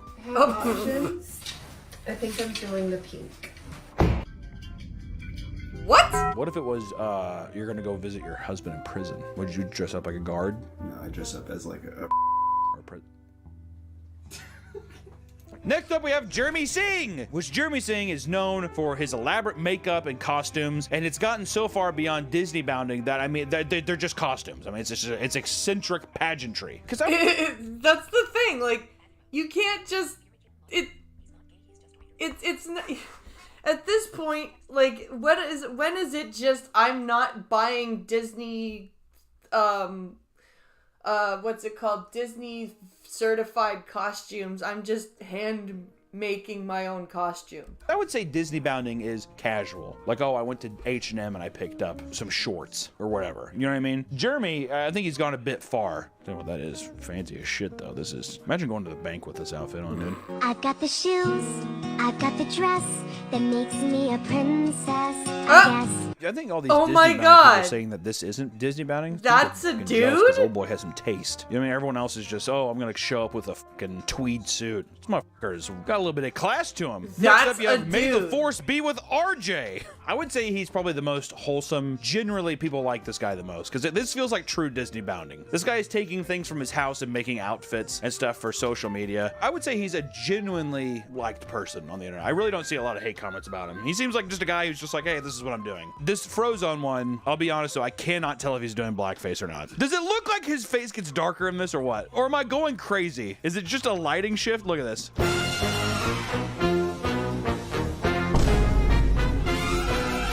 Is that? At this point, this guy should just come out as a transvestite. Yeah. Yeah. I'm with you. Is this? I can't tell though. I cannot tell. Did he darken his face? It looks like it. Oh I think my it's just God, the lighting. he's in Tell you what, he is holding blackface? that pose Holy for shit. a long time, bro. Is actual frozoned. Which, getting out of content creation, even people online who aren't seeking content creation do upload it to the subreddit, Disney Bounding subreddit, and There's a Disney, of course. There's a Disney bounding subreddit. There are some unbelievable posts there, such as this man who is a nice Cruella DeVille. I think he just slayed. What about a Princess A Ariel? male This feels like Cruella just a DeVille. regular outfit I'd see in Portland, Oregon. And maybe everyone in Portland, Oregon is just Disney bounding all the time. They have no idea. Like, wait, what the hell is that? Wait, what? Honestly, the Mr. Incredibles one is pretty good, but the mask is just way too big. I would accept everything else, but the mask is just cartoonishly large. God, this kind of smirk is kind of getting me, though, huh? A little bit. Look at this guy. I will say the lightsaber could be bigger. And the buttons on the lanyard. That doesn't matter. It leads to the conclusion of today's video, which makes me think, what would Walt Disney think of these people? Walt Disney made Disneyland because he wanted it to be a place for families to come and children to believe that this place is real. And it's What would magical. I'm honestly thinking that he's like a dude from like the 60s. He'd be like, What would Walt Disney think? Well, considering that he was a fucking Nazi who was very much into family and children-oriented entertainment, to see grown-ups acting like this that weren't hired by him, he'd probably be like, y'all are degenerates. like, what the fuck are these freaks doing in my park? He's like, it's Yup. for children and families, you monsters. It's like stopping at the gates Yup. and grabbing them. But I just, you know, it makes you think, it makes you wonder. I don't think that there's anything wrong at all with trying to escape and do something, but it does feel weird where if you took this stuff and you put it into your regular day lives, what are you escaping from? You're saying that Nothing. you're championing these Disney characters, but why? Why not champion yourself? Why not raise yourself up? Make yourself feel good and look good. That doesn't escape into another character's world. Doesn't mean that escaping is always bad, but I do think if you're continuously escaping, I think you could fall into some very weird practices. That's like the people that are constantly cosplaying as a Star Trek captain. Like those people, I love Star Trek, right? I do.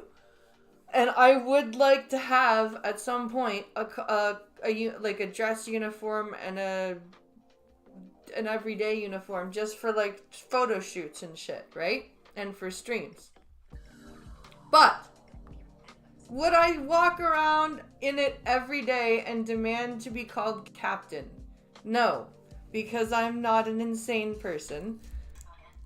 I do understand where reality comes into play, and I do think that there is a point where you can love something a little bit too much. And becoming, like, dressing up like a Disney princess all the time, or a Disney character all the time, that's just too much. Too much. Far too much for my taste.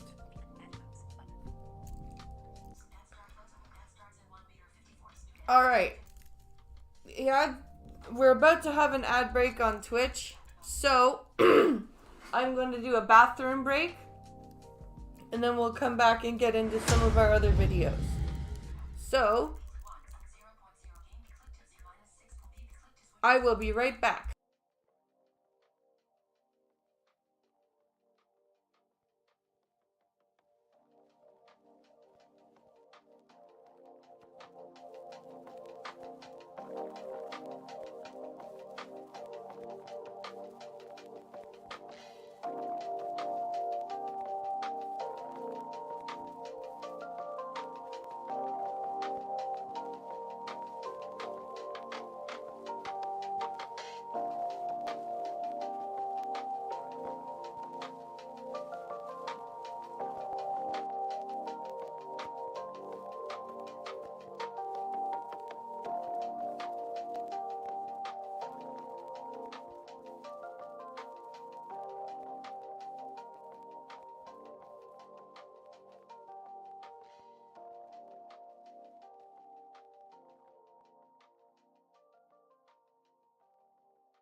Okie dokie.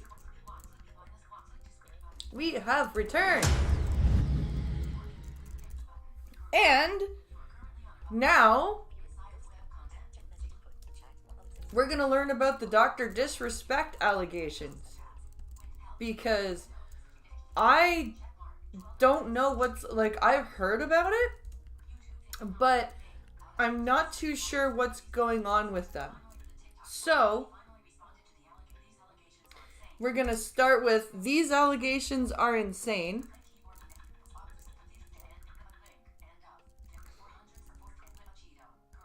And we're going to take a look and see what happened. Because I do not know what Dr. Disrespect is being accused of this time. So here we go. We're going to take a listen and a look and see what they're accusing Dr. Disrespect of. If for those of you who don't know who Dr. Disrespect is, he is like a Fortnite Call of Duty streamer. He actually got into trouble for saying, him and Nick Merckx got into trouble for saying kids shouldn't be given trans affirming care, like leave the kids alone type stuff.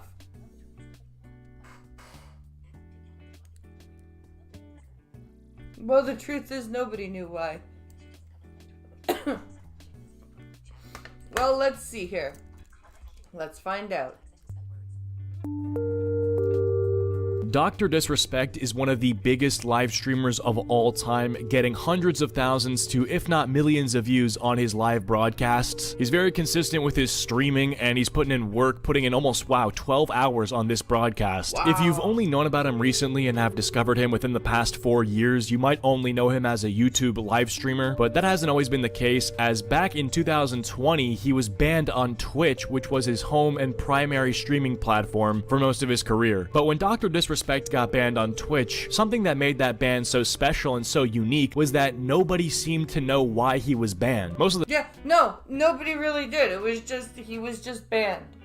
Everyone was like, why? Nobody knows. He just is. The time when streamers get banned, the reason for that ban becomes public knowledge, and there's discourse about it. With his ban, many people were left speculating as to what could have caused it. Did he say a certain word? Did he do something you're not allowed to do? Nobody really knew. At the time, the reason that I thought he was banned was because of something involving his wife. I know that he had cheated on his wife back in, 2017? My theory didn't really make sense, because he was banned in 2020, and this happened back in 2017, but my thinking was perhaps they had updated their off-platform behavior rules to where, if you commit a mass murder and you have a Twitch account, Twitch reserves the right to ban you from the platform even though you didn't do that on their site. Maybe, I don't know. It seems kind of weird. I was thinking maybe because he cheated on his wife that they'd updated the guidelines surrounding the off-platform behavior and then punished him retroactively for that. And I just want to be completely transparent with you guys. As you guys know, I have a beautiful family and a wife and kid, and I want to be transparent that I've been unfaithful. And this, by the way, in case... Oh, please tell me you told her before you made that video. I want to be transparent that I've been unfaithful. And this, by the way, in case you don't know, Twitch culture became a giant meme. Whenever someone was caught cheating in a video game, they would spam emotes of Dr. Disrespect's face in the chat because he cheated on his wife. And people would also begin trolling him in the donations, being like, "Doctor, you've inspired me to cheat on my wife. Thank you for the inspiration."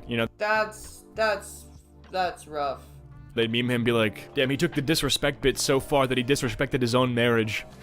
GGSNSD, thank you for the $10. It's knock knock. Who's there? The doc coming into another woman.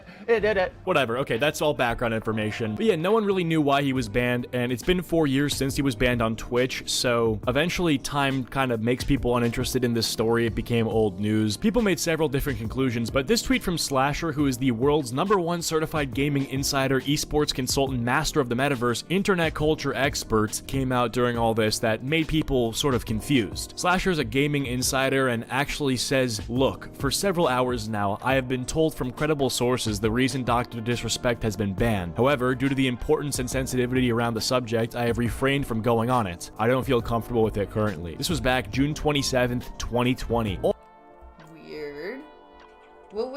I wonder what that would be regarding.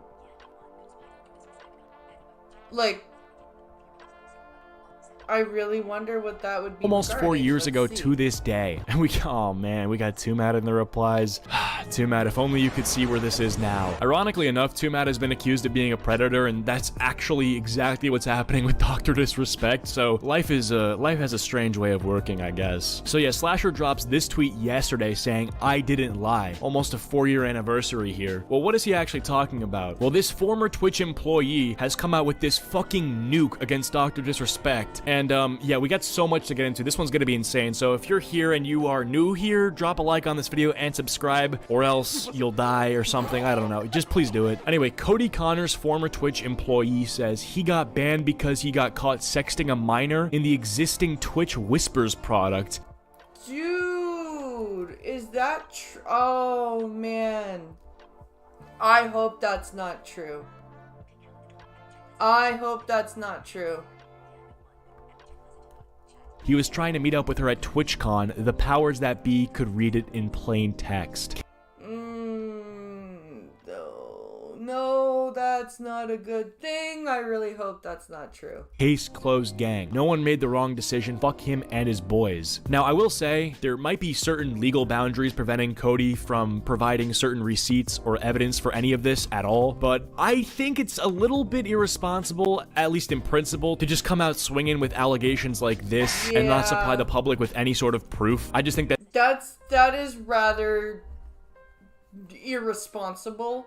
If you can't or don't have the receipts, you really shouldn't be saying things like that because you can't prove it. Just because you used to work at the place that employed him doesn't mean that your information is correct just because you say so. That sets a bad precedent, but with that being said, him being a former Twitch employee in itself does sort of provide a little bit of credential. Not saying that just because he worked for Twitch, he's incapable of lying or spreading misinformation, but, you know, he's not just some fucking anon. Anyway, Jake Lucky quote tweets by saying, a former Twitch employee has come forward and stated the alleged reason for Dr. Disrespect's permanent Twitch ban for sexting a minor in the previous Twitch Whispers product. In case you don't know, by the way, Twitch Whispers is a feature on Twitch that allows you to sort of direct message other Twitch users, which I have to say, regardless of if any of this is true, because of course we're still in the early stages of this story, at least in this new update, right, this new chapter, the fact that this dude, right, true or not, right, I can't say 100% true, but if true, him using Twitch Whispers in itself should be a fucking crime, right? Obviously we don't know the age of any person or any receipts have been provided, right? But getting Rizzy over Twitch Whispers has to be its own level of down bad. How did... What? Why? What? Why? Like, what's wrong with using Twitch Whispers to talk to people? I don't understand. How does that even work? Like, I don't even want to think about it. That's insane. It's like getting freaky with your Uber Eats driver. You know, it's like you bringing that pizza over. How about for $10 extra, you throw on a mini skirt and stay a little, watch some TV with me, huh? It's like, all right, doc, let's fucking calm down a little bit. Anyway, Dr. Disrespect has actually dropped somewhat of a response. This is the first thing he said publicly to Jake Lucky and to the public. He goes, Jake, seriously, I get it. It's a hot topic, but this has been settled. No wrongdoing was acknowledged and they paid out the whole contract. Look, a lot of people are tearing this response to bits for a number of reasons. Yeah, that's not a good response. If you didn't engage with a minor and you're being accused of that, you shouldn't be like, they paid out the whole contract. They should, and no wrongdoing was acknowledged. You should be like, I didn't fucking do anything, and they paid out the contract instead of rehiring me. Hey, Perky Pokey. The first thing he says that is instantly triggering a lot of people's bullshit detectors is no wrongdoing was acknowledged. Essentially not even denying that he was sexting a minor, he's just being like, yeah, nothing was acknowledged, right? That's like being asked, did you commit a crime? And then responding by saying, yeah, nobody here can prove that a crime took place. Like, that's not what we asked. No, that's the thing. That is not a good answer for Dr. Disrespect to be giving. He really, like, even if that's bad wording and he didn't do it, he really needs to be thinking better and speaking better. Very weird way of dodging the topic. I don't really understand. And again, I'm not trying to say that this is in any way indicative of him being guilty, but I will say, as an honest reader, it reads weirdly, okay? And then you got this guy in the replies who says no wrongdoing was acknowledged. This MF did that shit, skull emoji. A lot of people seem to agree. I mean, if I'm Dr. Disrespect, I'm either gonna like respond fully or just shut the fuck up, because apparently if this has been settled, why are you even talking about it? Like, if it was settled, I would just let people talk. If not, I would be like, hey, I didn't fucking do anything. This is bullshit. People are lying about me.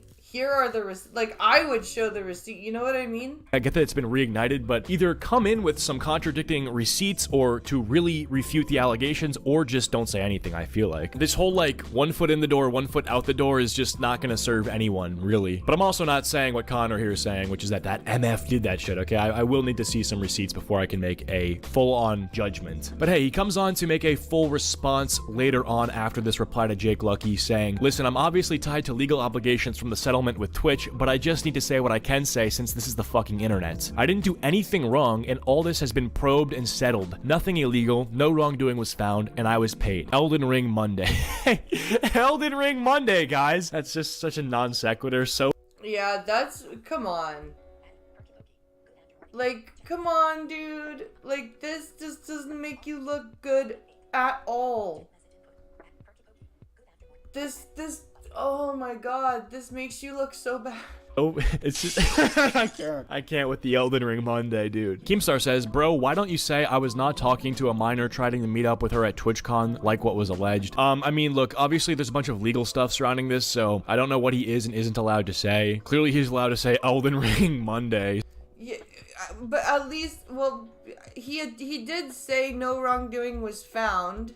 I did nothing wrong. Like, that's more definitive than no wrongdoing was acknowledged. So that's good for him. I'm glad he can say Elden Ring Monday. Dr. Disrespect is not responding to the allegation. The allegation is that he whispered and tried to make plans to meet up with a minor at TwitchCon. That is the allegation from the ex-Twitch employee. He's not responding to that. When he's saying, I did nothing wrong, he's referring to the settlement. He did a settlement with Twitch after suing Twitch, and Twitch countersued him, I believe, and they settled out of court agreeing with mutual statements that both parties did nothing wrong. Well, there you go. So that means that he did nothing wrong. Nobody pressed charges. Nobody went to the police with this. Like, if Twitch... Here's the thing. If Twitch actually saw that he was sexting a minor, they should have notified the police in his area, because that's illegal. It's not just against terms of service, it's literally it is a crime, and they should have done something about it. So if he actually did this and all Twitch did was ban him, Twitch is also a shitty company for not doing anything.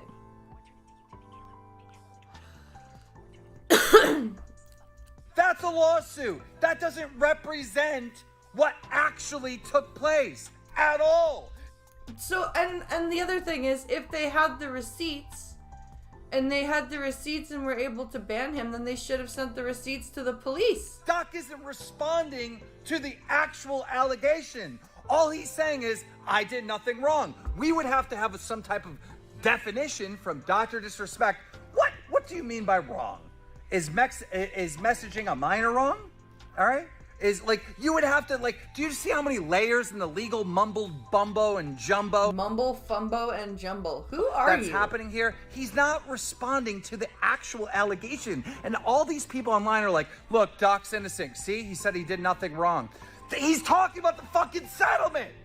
He's talking about the goddamn settlement with Twitch. He's not actually responding to what is being alleged. Yeah, he is, because that's the only that is the only setting. That is the only setting in where he is being accused of anything at this point. Nobody has sent anything to the police. Nobody has filed any formal charges. So that is the only setting in which he can say he did nothing wrong. God, this is infuriating. It's so infuriating. Doc, give a real response to the allegations. But yeah, I mean, this is true. I feel like the sort of mincing words that he's doing, where he's not specifically saying. Keemstar's pissed off because he didn't get to break the story. Maybe. saying like, hey, I did not do this specific thing that's being alleged is a little weird. The whole like no wrongdoing was found suggests that like they didn't look hard enough, right? Like that's sort of the way this reads. So I don't know if I would read it like that though. Like I would read it like no wrongdoing was found. Like they didn't find anything wrong. We didn't. They like because if they have access to Twitch whispers, then they should have sent that stuff to the cops. And if they didn't, and they like, I don't know. I think that saying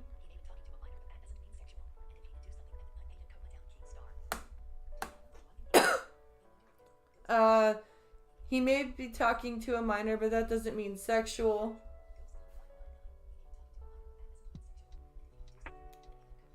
And if he did do something that would not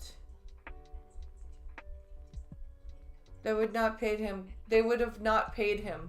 Calm down, Keemstar. Yes, if he actually had done something, they wouldn't have paid out his contract. They would have been like, no, fuck you. You're sexting a minor. Go fuck yourself. You're not getting the rest of your contract. So, like, what the fuck? Yeah, I mean, 100%. If he's innocent here, then he Why definitely are looks these people shady. so Not against denying it is Dr. wild. Disrespect? Dr. Disrespect, I can't lie. I have been praying on your downfall for so long. I genuinely cried tears of joy when this came out. Your name will be forever linked to Drake, Diddy, and Epstein. Jesus Christ! I won? Who the fuck is this guy? It blows my mind that people think Twitch would pay out and settle a lawsuit if allegations actually happen as being thrown around today. See you Monday. Haters gonna hate. Keep pumping content, Doc. I mean, No, but it's true though. Why would Twitch pay out a contract to somebody who actually did something with a minor?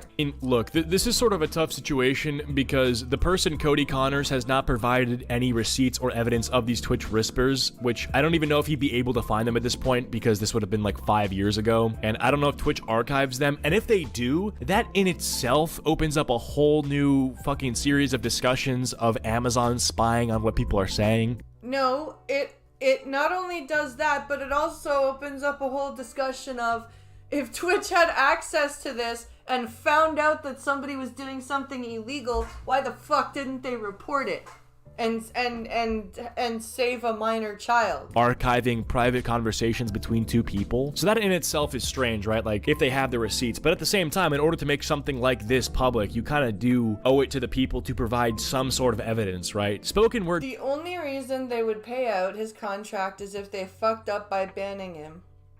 Unless he had a no-ban clause written into his contract.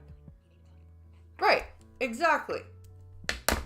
Testimony is That would be the unfortunately not only good reason enough to to pay it out. indict this guy. Like this entire indictment is as of right now at least source trust me bro. Now with that being said, right, you do have that tweet from Slasher going back to 2020 saying like, oh, it is sensitive subject, I can't talk about this, which is sort of like, I guess in itself a little bit concerning because it's like, okay, maybe he did predict it, and if what he's saying here is true, then that kind of ties back to what we're going into today. But I don't feel comfortable accusing Doc of anything as of right now, but I do feel comfortable absolutely shitting on what he's saying. Like this is, you know, I feel like you can give a better response than this. Yeah, that's the way he's wording it is bad. But I don't think Twitch would have paid out his contract if he actually did something. You know, like this response sucks considering the fact that the people accusing you of stuff have provided nothing. Why don't you say, where's the evidence? Where's what you guys are saying? He needs to criticize these people's credibility. They've provided no receipts. If I'm him, I'm saying, you have no receipts. I didn't do anything. Stop talking. This is defamation. But he's not doing any of that, which is a little bit interesting. He's saying Elden Ring Monday, which I don't really know. It is a very bizarre situation. The biggest indictment of this guy that I can truly find is the fact that people behind the scenes before this has become public seem to have known about this, and that in itself I feel like gives some credence to there being a bigger story here. Like there's this clip of Destiny on his podcast where he, you know, drops this nuke. Surely I would. Well, yeah, it's been a long time. Please tell us. Yeah, it's been a long time. It's so long that the person involved is probably okay now. My memory is really bad because this was like 2 years ago, and I was in Outpost buying a minicopter, and I remember someone saying Dr. Disrespect got banned from Twitch because he was messaging underage girls on Twitch. He said that. Wait, what? That's not it. We're about to learn all about the DMCA process now. That's what I'm saying. What I heard in Rust. Did he say that? Why did he say that? He must have heard it. Am I not allowed to say what I heard in Rust? That's insane. His crew what on you just Rust said. is a wild. If I'm the doc, I'm suing you right now. I would actually sue you. So that's what I'm saying. But that's not.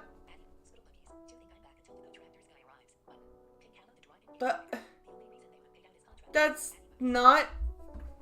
That doesn't show that Doc did it. That shows that it's a rumor. Saying it's like the fact that people who are closer to the higher ups on Twitch and who are like, you know, more connected behind the scenes seem to have like heard about this and stuff is a. Yeah, that's a rumor. What the fuck? This is bad. Like this is bad reporting.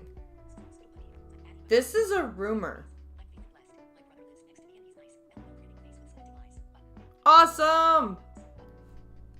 A little sussy, I guess, to say the least. But again, as of right now, sussy. It's just a gossip that's being spread around at that point.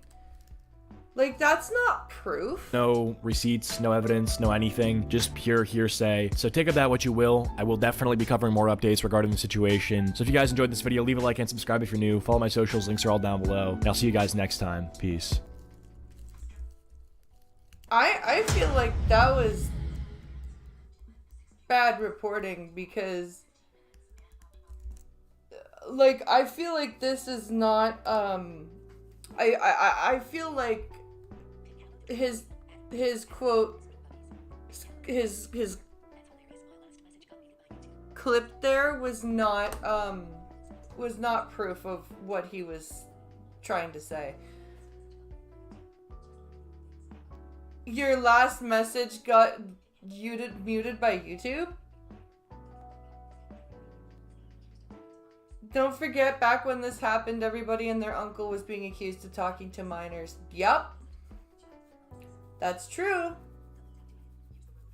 That's true. Anybody that talked to somebody that even looked like they were young was like, they're like, you're talking to a minor. It's like, no, she's 28.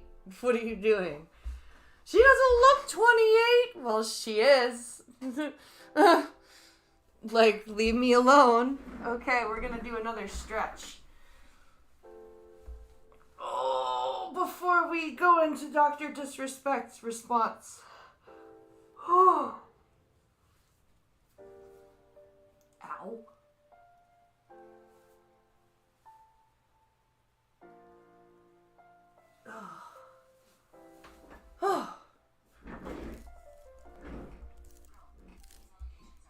And let's also quickly check Twitch chat.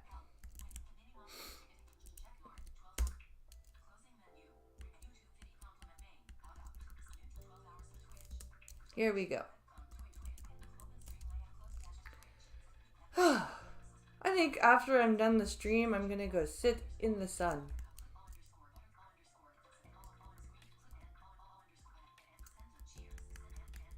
Oh, okay. We're good. Alright. So let's see what Dr. Disrespect had to say about all of this. It's called He Finally Responded. So let's see what this has to say. I made a video about the whole Dr. Disrespect allegations, and if you're wondering, well, Sensitive, he responded yesterday. I mean, you're kind of late to this, Grandpa. Come on, Unc, hurry up. Well, I was waiting for more stuff to come out, and indeed more. The 21-year-old child comes to mind. Yeah. And, you know, over the last few years, I'll say something about, you know, gaming, right? So yesterday I made a video about the whole Dr. Disrespect allegations, and if you're wondering, well, Sensitive, he responded yesterday. I mean, you're kind of late to this, Grandpa. Come on, Unc, hurry up. Well, I was waiting for more stuff to come out, and indeed more stuff came out. So there's my reason. I could have dropped this yesterday, but I think it was worth it with everything I'm about to show you guys. You saw the video, you know that I said, let's wait Let's give time and go from there, because he was being accused of some very serious stuff. Even his biggest fans were like, yeah, that first response, it was straight up booty. It was.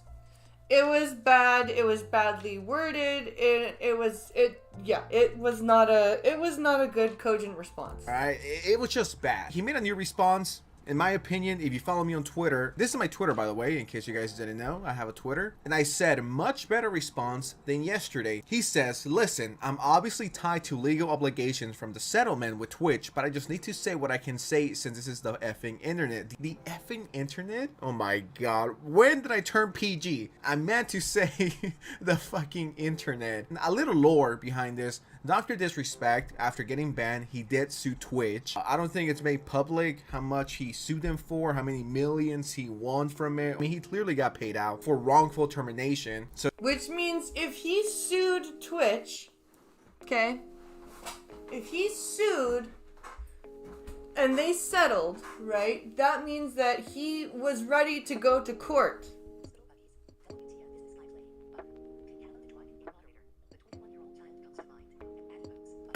And he is literally the reason that they didn't want to go to court is because they didn't want to have it in public that they banned somebody for talking to a minor when he didn't.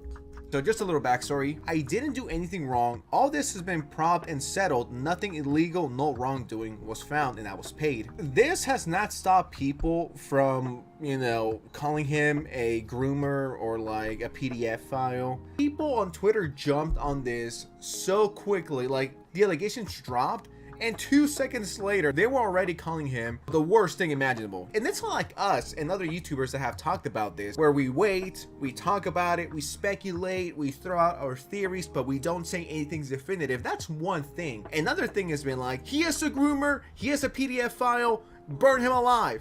Yeah, and this happens to a lot of people, especially when they have these, and it's weird. They have these weird, these people, they have these weird morals where they're like, yeah, leave the kids alone. They back him up for that, right? But then the minute he's accused of talking to a minor, nobody thinks to like actually fact check it. They're just like, oh, fuck him. Treating it as a fact. Now, what do I think of this? I definitely do think this is a much better response than the first one. First one left so much room for a conversation to happen. Why are you, using legal terms and legal wording? Did you do something and you can't say it, or you know what I mean? It was such a weird response that even the die-hard, hard capital H fans of his were like, yo, doctor, I love you, but that wasn't it. The public seems 70-30 split. The top reply says, crazy how shit used to be innocent till proven guilty, but now it's guilty to proven innocent. That's the problem. That is a really big problem online, is that everybody is guilty right away. And they have to basically prove their own innocence instead of the other way around. People have to prove their guilt. 16,000 likes. And then Keemstar says, bro, what won't you say? And I quote, I was not talking to a minor trying to meet up with her at TwitchCon like it was alleged. So yeah, that's something else I want to point out. I know that he had the lawsuit with Twitch, and I'm sure, like he said, he did get paid, so maybe there's certain things that he just cannot talk about. Yeah. But I could see why people would be like, why not just flat out say, I didn't do anything with a minor, instead of using all of these other legal terms. And I think until he completely comes out and says, no, I was not talking to a minor and trying to meet with them over at TwitchCon. I think until that happens, until it's cut and dry, right? Definitive, people are not going to stop asking, stop wondering. He did say, I didn't do anything wrong. I don't think he needs to say I didn't do anything with a minor. I think he, I don't think he needs to say any of that, because he's sued, and it was settled out of court, and that's like, nobody brought anything forward. Nobody brought any legal, any criminal charges forward, which if he was actually talking to a minor, would be a criminal charge. I don't think until he flat out says that, people are going to stop asking and wondering, did he do it but he got away with it? You know, all of these other questions. His settlement with Twitch won't allow him to specifically say that, but him saying I did nothing wrong covers it. Why don't you ask Twitch what is going on? They're never going to answer.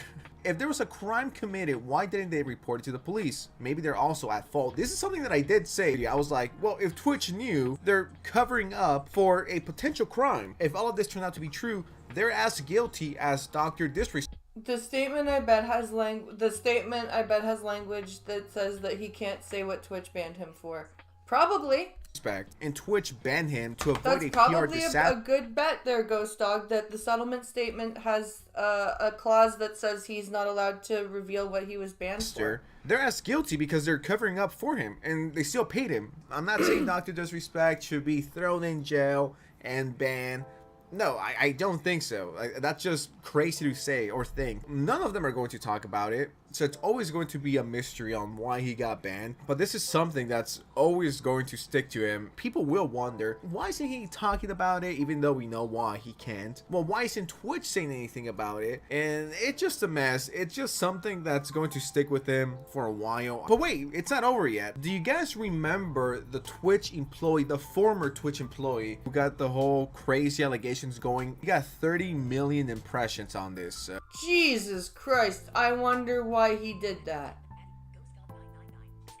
Somebody wanted some views, so he decided to drag Dr. Disrespect. He switched his bio, and now it says getting sued any second now. Oh, if I was Dr. wow. Disrespect and these allegations were false, I would 1,000,000,000% sue the person for slander, for damages, and anything else my lawyer could help me out with. Legitimately, being a PDF file is the worst thing you can possibly be. So if it does turn out that this guy right here is just spreading lies, yeah, I hope he absolutely gets sued to the fucking ground. The former Twitch employee who said Dr. Disrespect was caught sexting a minor has previously been using this information in an attempt to sell tickets to his shows. Oh shit. That's interesting. So I get so nothing will put it past him to lie about this.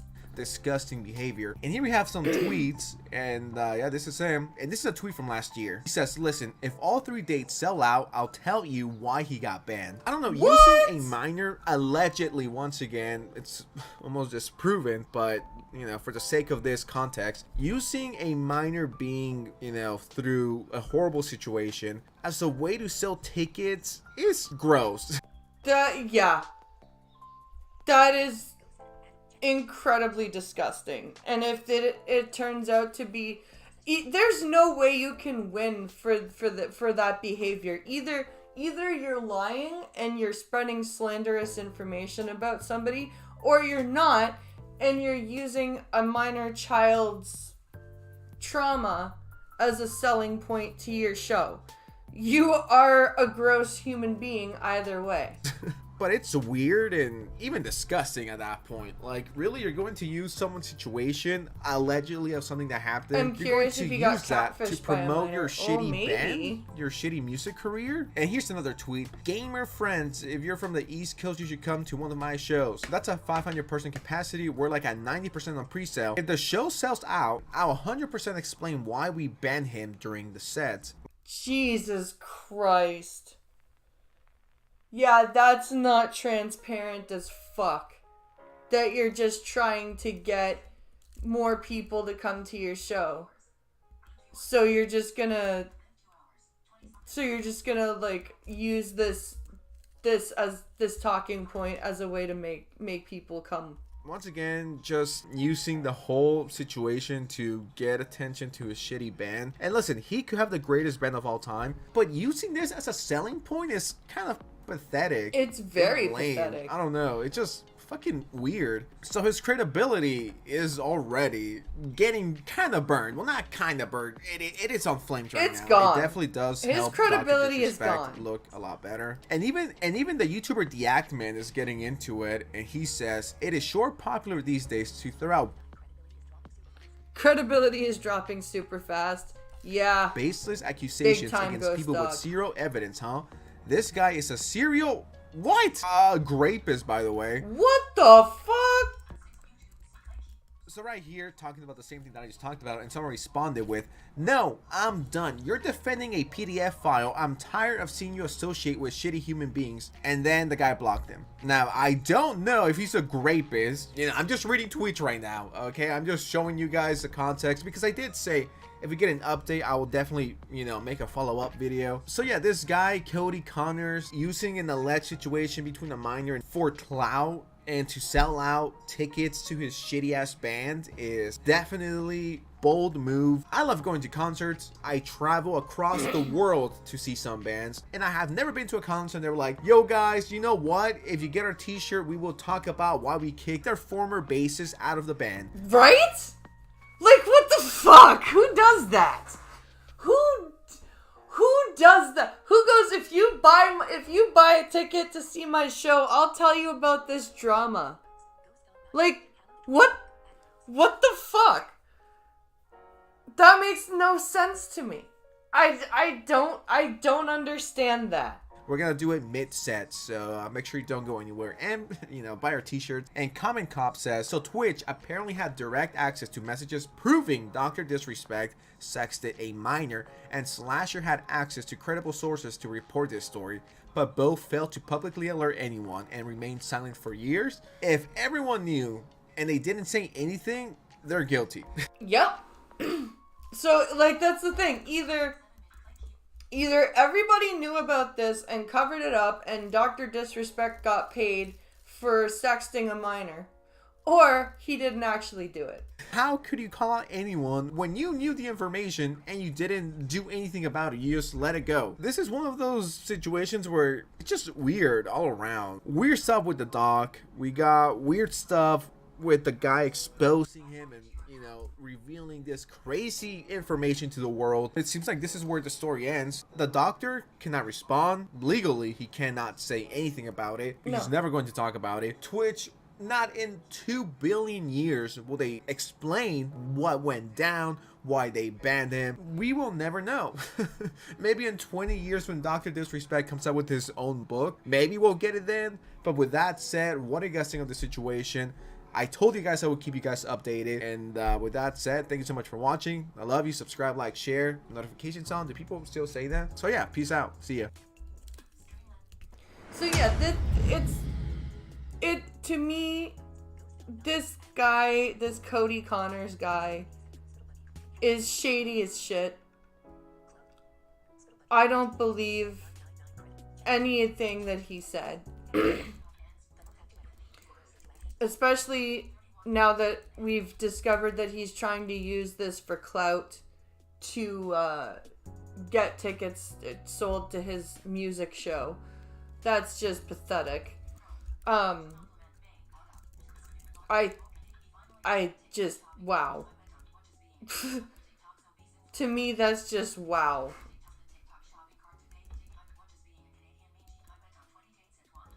Okay. Let's see. Ow. I don't know how much longer I can sit in this chair. And I'm hungry. Well, let's do a couple more videos. The TikTok shopping cart debate is insane. Oh boy. Let's learn about the TikTok shopping cart debate. Is this about the cart cop guy? The guy that goes and tells people to return the carts? Let's see. Returning my shopping cart. And you can judge. I'm not returning my shopping cart. And you can judge me all you want. Yeah, you're a lazy bitch then. Many comments said that they would turn the car on, leave the air on for the kids, and go return the shopping cart. Well, in Los Angeles, in one particular parking lot, that's at least a 12-minute walk. Holy shit! Why is it such a big fucking parking lot? How big is that store? What the fuck? Well, guys, it's the age-old question. Since 1937, a moral dilemma has plagued humanity, and for some reason, it's only gotten worse as we have entered the modern era. We're talking about shopping carts, people. To return or not to return? That is the question Return the damn shopping cart. that horrible, awful people have to ask themselves, because anybody with any bit of moral compass knows the answer is obviously to return. Thank you, August the Duck.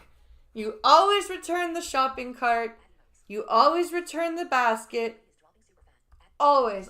When we're at the dollar store, one of the kids, when they're with me, they always, even though the basket stack is right beside the checkout, and the checkout people can literally like lean over and put the basket away, one of the boys always puts the basket away. You always return your basket. You always return your shopping cart. That's right, boys and girls. Today is gonna be a biased video, and you know what? I'm not ashamed of it. The way I see it, people who do not return their shopping carts are evil. There's really no two ways about it. You are an evil, immoral, 12 minutes, so well over a kilometer walk? Bullshit. Yeah, I'm trying to figure out, like, is it 12 minutes because the parking lot is so big, or is it 12 minutes because they're walking so fucking slow? Individual if you leave your shopping cart in the parking lot. There's no way around it. However, it seems like a lot of people on the internet, TikTok specifically, do not agree with my sentiment. A couple of weeks ago, I came across a TikTok made by a woman named Dr. Leslie Dobson, in which she talks about how she refuses to return her shopping cart when she's out with her children. Now, a lot of people in her comment section were not super duper happy about this, which is what I'm assuming led her to make 2 more videos talking about this topic. Now, like I said, this TikTok was uploaded a couple of weeks ago, and it stirred up a lot of discussion then, but I decided to not make a video on it because it was just one singular 10-second long clip. I mean, I might as well have just been making a video talking about my opinions on shopping carts. But like I mentioned, over the last couple of weeks, the lady who made that original TikTok has made follow-up videos, and after I watched those follow-up videos, I think this is now worth talking about. Oh boy. What stupid thing is she saying? You also straighten up the basket stack? Aw, that's nice. So let's not waste any more time. Let's begin. Please subscribe. I'm not returning my shopping cart. And you can judge me all you want. I'm not getting my groceries into my car, getting my children into the car, and then leaving them in the car to go return the cart. So then put the groceries in the car and make your kids walk with you to return the cart. So if you're gonna give me a dirty look, fuck off. No. You don't be a lazy cunt. Take your kids with you and put the cart away. I have worked as a cart pusher for 3 years, so put them back.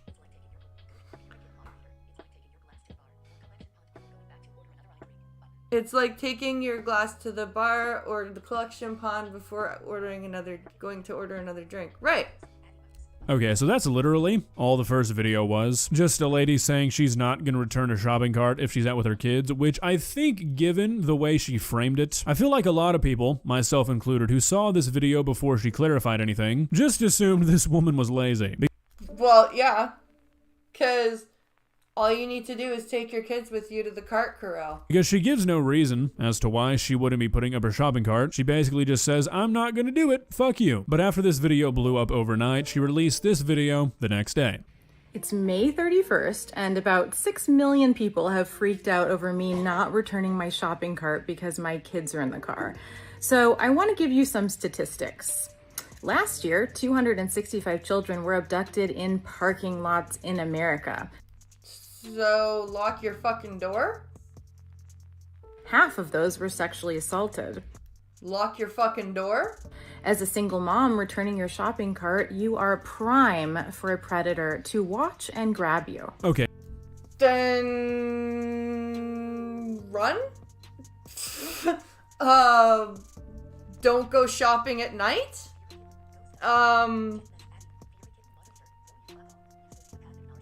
No, you fuck off, you sociopathic narcissist. Right, Fury Kitten? Exactly. But seriously, fucking lock the door with your kids in the car, carry a fucking weapon. You're in the States. carry a gun. Okay, so obviously, while even one child being kidnapped is too many, using this as like a gotcha statistic makes you look a little bit goofy. Why? A little bit? A little bit. Just a little bit goofy. Using this as like a gotcha statistic makes you look a little bit goofy. Why? Well, because it's kind of a lie. So this woman got this statistic from a nonprofit called Kids in Car Safety, which reported that in 2022, which is not last year by the way, 265 cars were stolen with children inside of them. Now that's a very different thing from a kidnapping. Yes.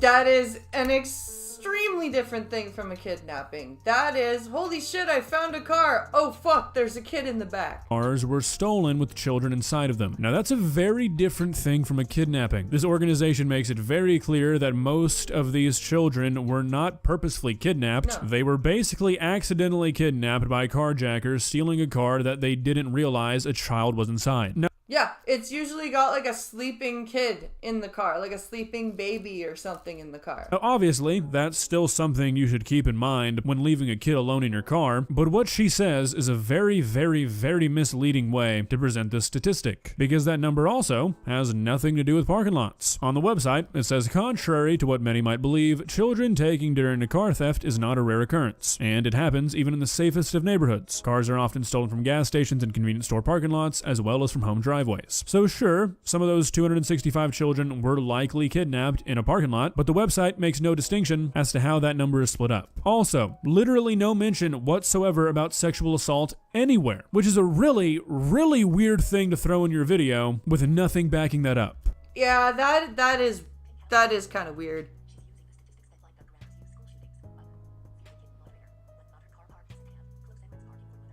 What modern car park doesn't have close entrance parking for mother and child these days?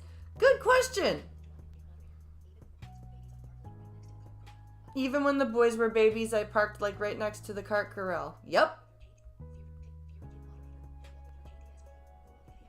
Then walk with your kids with you, moronic imbecile. Yup. She's using the statistics that let gun grabbers use school shootings. Yup.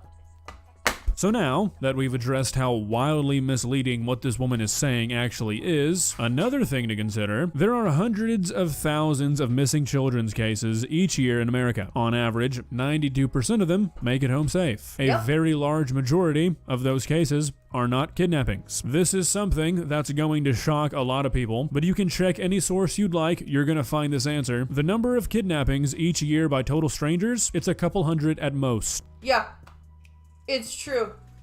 Normally, a kidnapping is going to be somebody that you know, and it's usually going to be like it's going to be a family member or a friend. It's not going to be a stranger.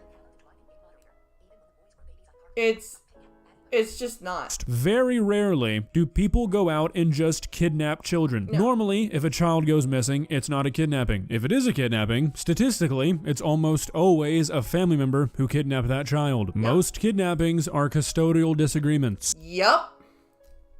How many Amber Alerts do we get a year, honey, that are literally missing kid, and then it turns out to be it was a custodial thing? Despite what Facebook will have you believe, true abductions are very rare in the 21st century. Technology these days is just too damn good for a person to truly disappear. So, all of this is to say, if you have a good relationship with whoever you made your child with, making a weekly decision to not do something in fear that your kid's gonna get kidnapped is a little wacky. In many states, it's actually illegal to turn your car on and walk away. Many comments said that they would turn the car on, leave the air on for the kids, and go return the shopping cart. Well, in Los Angeles, in one particular parking lot, that's at least a 12-minute walk. Bullshit. You could go to jail. Okay, so what are we talking about here, people? Is this just another lazy attempt at a gotcha? Okay, so yes, technically, in many states, it is illegal to keep your car running while it's unattended. However, this applies to public roads. Do you know what is not a public road? A fucking parking lot. Thank you. Thank you. Fucking dumb bitch. This is not a parking lot, or a parking lot is not a road. Leslie? Yes, this will depend on your jurisdiction, but most of the time, private parking lots are not subject to the same traffic laws as public roads. Nope. If you go to a store big enough to where they felt the need to put stop signs in their parking lots, chances are, depending on where you live, you don't have to stop there. They have no legal power. They are merely suggestions. So, if you get ticketed for having your car running in a private parking lot, you're the unluckiest motherfucker on the planet. You literally are.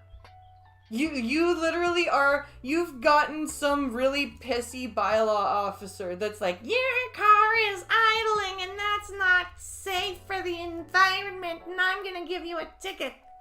So again, not something that I would be basing a daily decision off of. Oh, and just to really sprinkle the shit on the fart cake here, I went to idlefreecalifornia.org, which I'm assuming you live in California because you're talking about a 12-minute walk in a parking lot. Not even going to address that because I don't know what the fuck you're talking about, but it's a site all about the idling regulations in California. And in the section where they talk about laws regarding a parked vehicle with the motor on being unattended, it says this law only applies to vehicles on a highway, not while parked in a lot or elsewhere.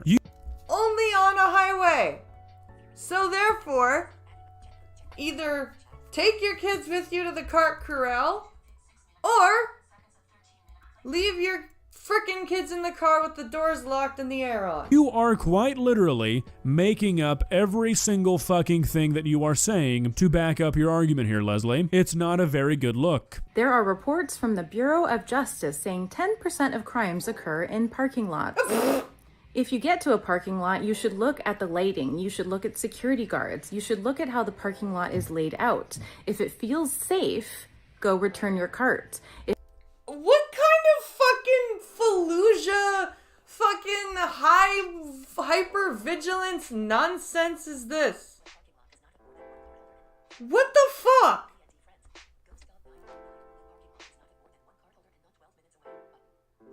If it doesn't feel parking lot does not have more than one cart holder and is not 12 minutes away. Out. That's also If it true. feels safe, go return your cart. If it doesn't feel safe, trust your gut, trust your intuition, and keep you and your family safe. It's not worth the judgment you'll get. Okay, so I think I found where you got this from, and it's an unsighted LinkedIn article. Really solid source. I can't say that's where you got it for certain, but it says the same things you do word for word, so I feel pretty safe saying that's where you got your information. And yes, a lot of crime does occur in parking lots. A lot of vehicle theft and theft from vehicles occur in parking lots. Do you know why, Leslie? Because that's where the cars live. No shit, the place where you can find thousands of cars at any time of the day, any time of the year, in any place across America, is where a lot of car-related crime occurs. I know, right? Isn't that crazy?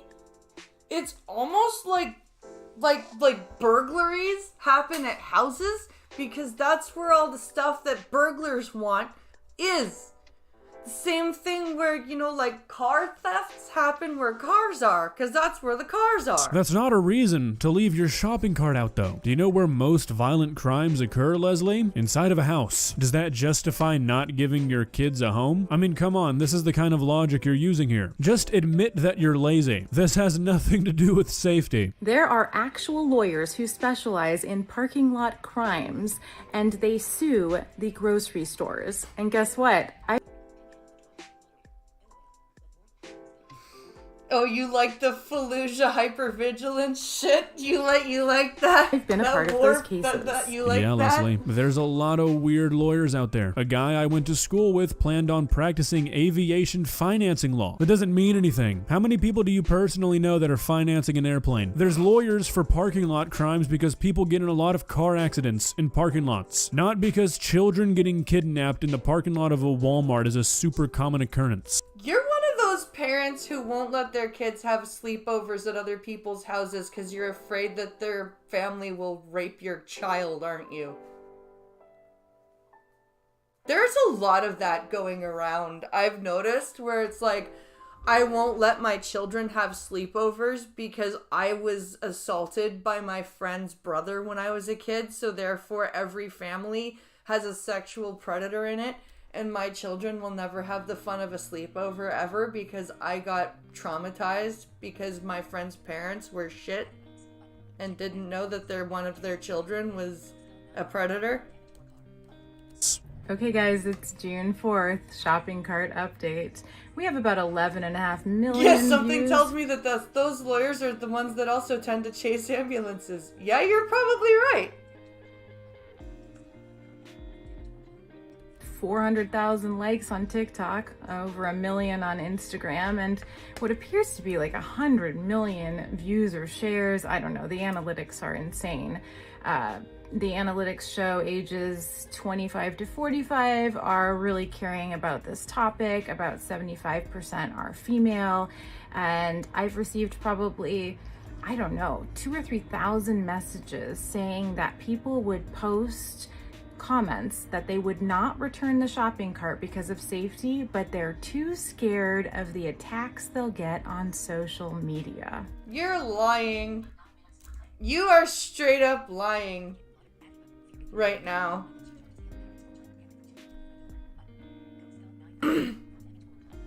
I bet you she charges the other parents for childcare if the children come over. Probably. Good. You should be afraid to publicly admit you don't return your shopping cart. You're just lazy. You're not afraid of this happening. You're not afraid of parking lots. Leslie, the video you made that started all this, you are sitting in your car in what appears to be a parking lot, filming yourself. If you're so afraid of parking lots, why are you sitting in one? Leave. Look, Leslie, I will try and level with you and say that I probably have a little bit of privilege as a man, because not once in my entire life have I ever thought I'm in danger returning a shopping cart. I bet you she hasn't either. I bet you she is lying right now, because even as a blind woman who has been downtown in a large city at midnight and had to call a friend to come walk her home, I don't think I would be afraid to put a shopping cart away. I recognize that that is different for women. Look, I'm not some idiot who does not recognize that there's a difference in the dangers that men face when out in public and the dangers that women face when out in public. But if you're really so scared of parking lots, I find it hard to believe that you would be making TikToks in one when you are in far more danger. Sitting inside of your car where you can't run, where you can't alert anybody, where you can't make a scene. I mean, shit, I just scrolled through your TikTok account and saw dozens of videos that were filmed in a parking lot.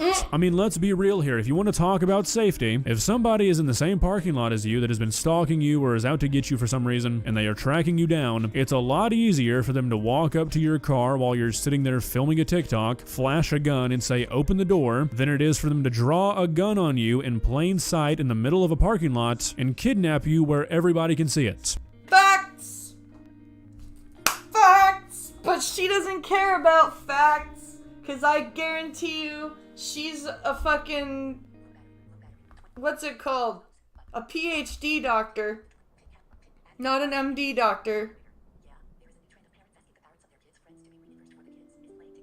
Yeah, there's a new trend of parents asking other parents to reimburse them for the kids playing together.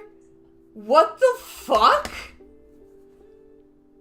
What the fuck? Seriously? No fucking I could never do that. I could never What the fuck? That's insane. I feel like that's a pretty fair thing to say. All of these things make me think this really doesn't have a whole lot to do with safety. I am so happy this conversation is happening, because if you are going to return your shopping cart, and let's say it's metaphorical, this applies to so many situations, but if that decision comes upon you today and your intuition is telling you that there may be risk involved, don't do it. Let the judgment come from other people. It's time to empower yourself to choose you, to choose your safety and the safety of your family. Dude, it's a shopping cart and you're putting it back. You're not fucking deciding to like it's not like you're saving your children's life. What the fuck? The smoke alarm is going off.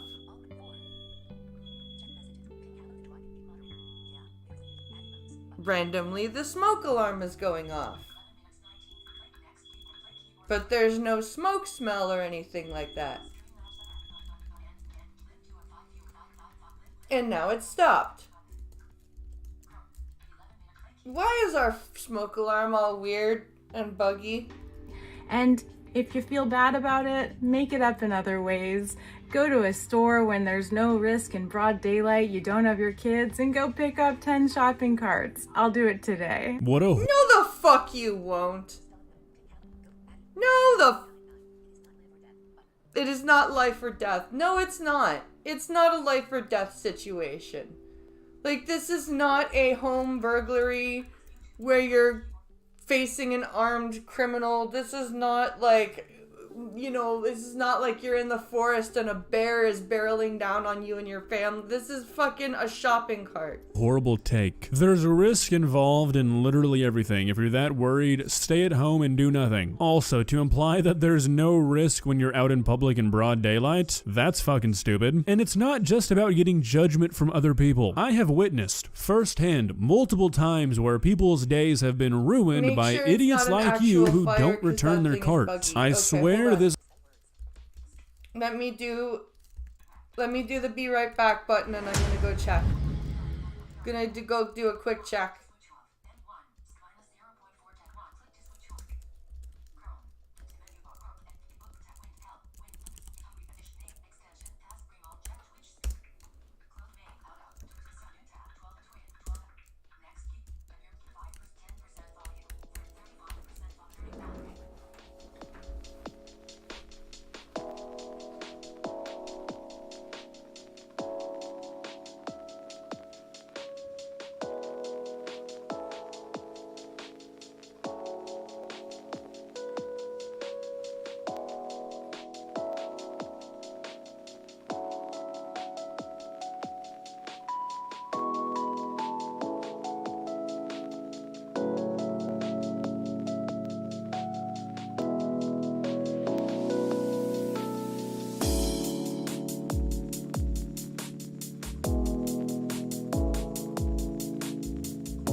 Okay. Where are we? Solo camp. Everything is fine.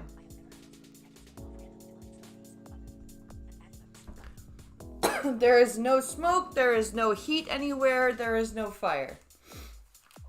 Everything is good. We are fine.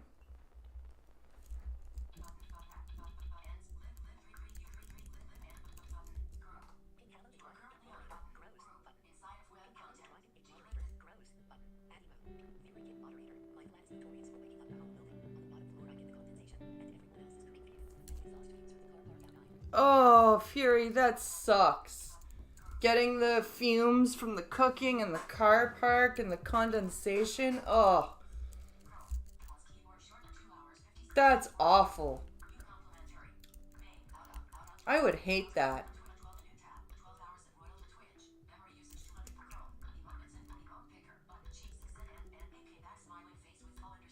hey, you're back. Cool. Hello.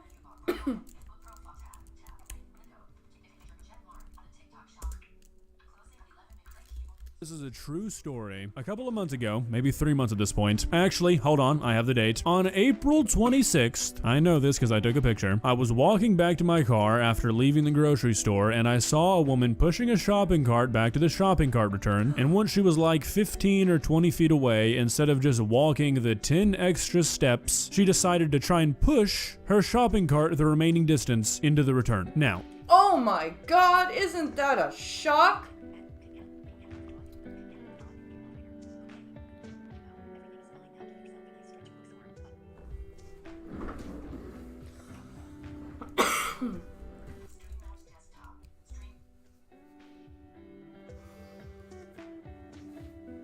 Whew. I am sore.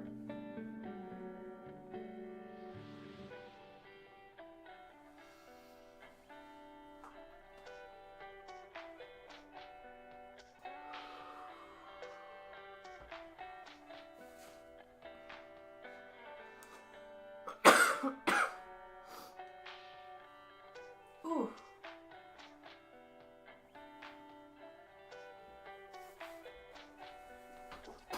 Oh my goodness. Imagine the shock, a woman returning her shopping cart all by herself. if you've ever pushed a shopping cart, you know that they famously do not go in a straight line. So this shopping cart started to veer off, it gained speed, completely missed the shopping cart return, and nailed the side of a person's car. What does this lady do? She gets in her car and leaves. Now I wrote this person a note explaining what happened. I gave them the car's license plates, but that person's day or week or month was probably completely ruined because now they've got a car they've got to repair because of another person's laziness. And this happens all the time. You leave your shopping cart out, you push it like a dumbass, the wind takes it away, anything, it's gonna hit somebody's car. But sure, Leslie, since you are the most important person on the planet, none of that should matter for you, right? I guess just screw anybody who's unfortunate enough to park next to you. Big thumbs up. Well guys, what do you think? Do you return your shopping cart? If you don't, please try and explain to me why. Why do you think you are better than everybody else around you? Why should everybody who wants to use the parking lot you got to use be inconvenienced because you are a lazy piece of shit? These are questions you should be asking yourself if you aren't already. If you enjoyed this video, please leave a like and walk on over to that subscribe button and touch it. It's free. It won't cost you anything. But for now, that's all I have for you today. Bye. That's too funny. For me, I can't stand people who don't put things back. The people that, like, I deal with people that have carts, that leave their carts in the middle of the aisles at the dollar store all the time when they're going to get other stuff. They don't put it at the, like, off to the side. They leave it right in the middle. And it's really hard to get around. It's a very annoying process. Very, very frustrating. Okay. We're gonna do one more video, and then I need to go eat. And I think we'll do a Can Polly video. So it's, what does being Canadian mean to you? This is from CPAC. It's a program called Outburst. And we will see what it has to say. What does being a Canadian mean to you? For me, I'm going to answer this right now. Being a Canadian means living in a country that is free and accessible and doesn't bankrupt you just for trying to live, and where you are not, like, your culture is welcomed, yes, but you are also part of the Canadian culture. You know, learn how to be part of the country. You learn English, you learn French, you assimilate into the the country you live in, but you also retain part of your where you're from. Whether, like, it doesn't matter where that is, like, and there's, you know, freedom of religion, freedom of speech, like all of these. I grew up thinking Canada was a great country. Not so much anymore. I think it's about being friendly and about opening your hearts and your homes to the people around you. There is a certain Canadian something. It's hard to put your finger on, you know? I think that part of it is that we have like a really much more stable society, which is very attractive to people from countries where things aren't going very well. That's true. We do, like, even when things are going wrong, like, we still tend to stick to our politeness and, you know, try to be like that polite society. Yeah, the kind of, you know, the politeness thing about Canadians is kind of true. And it's not a bad thing, you know?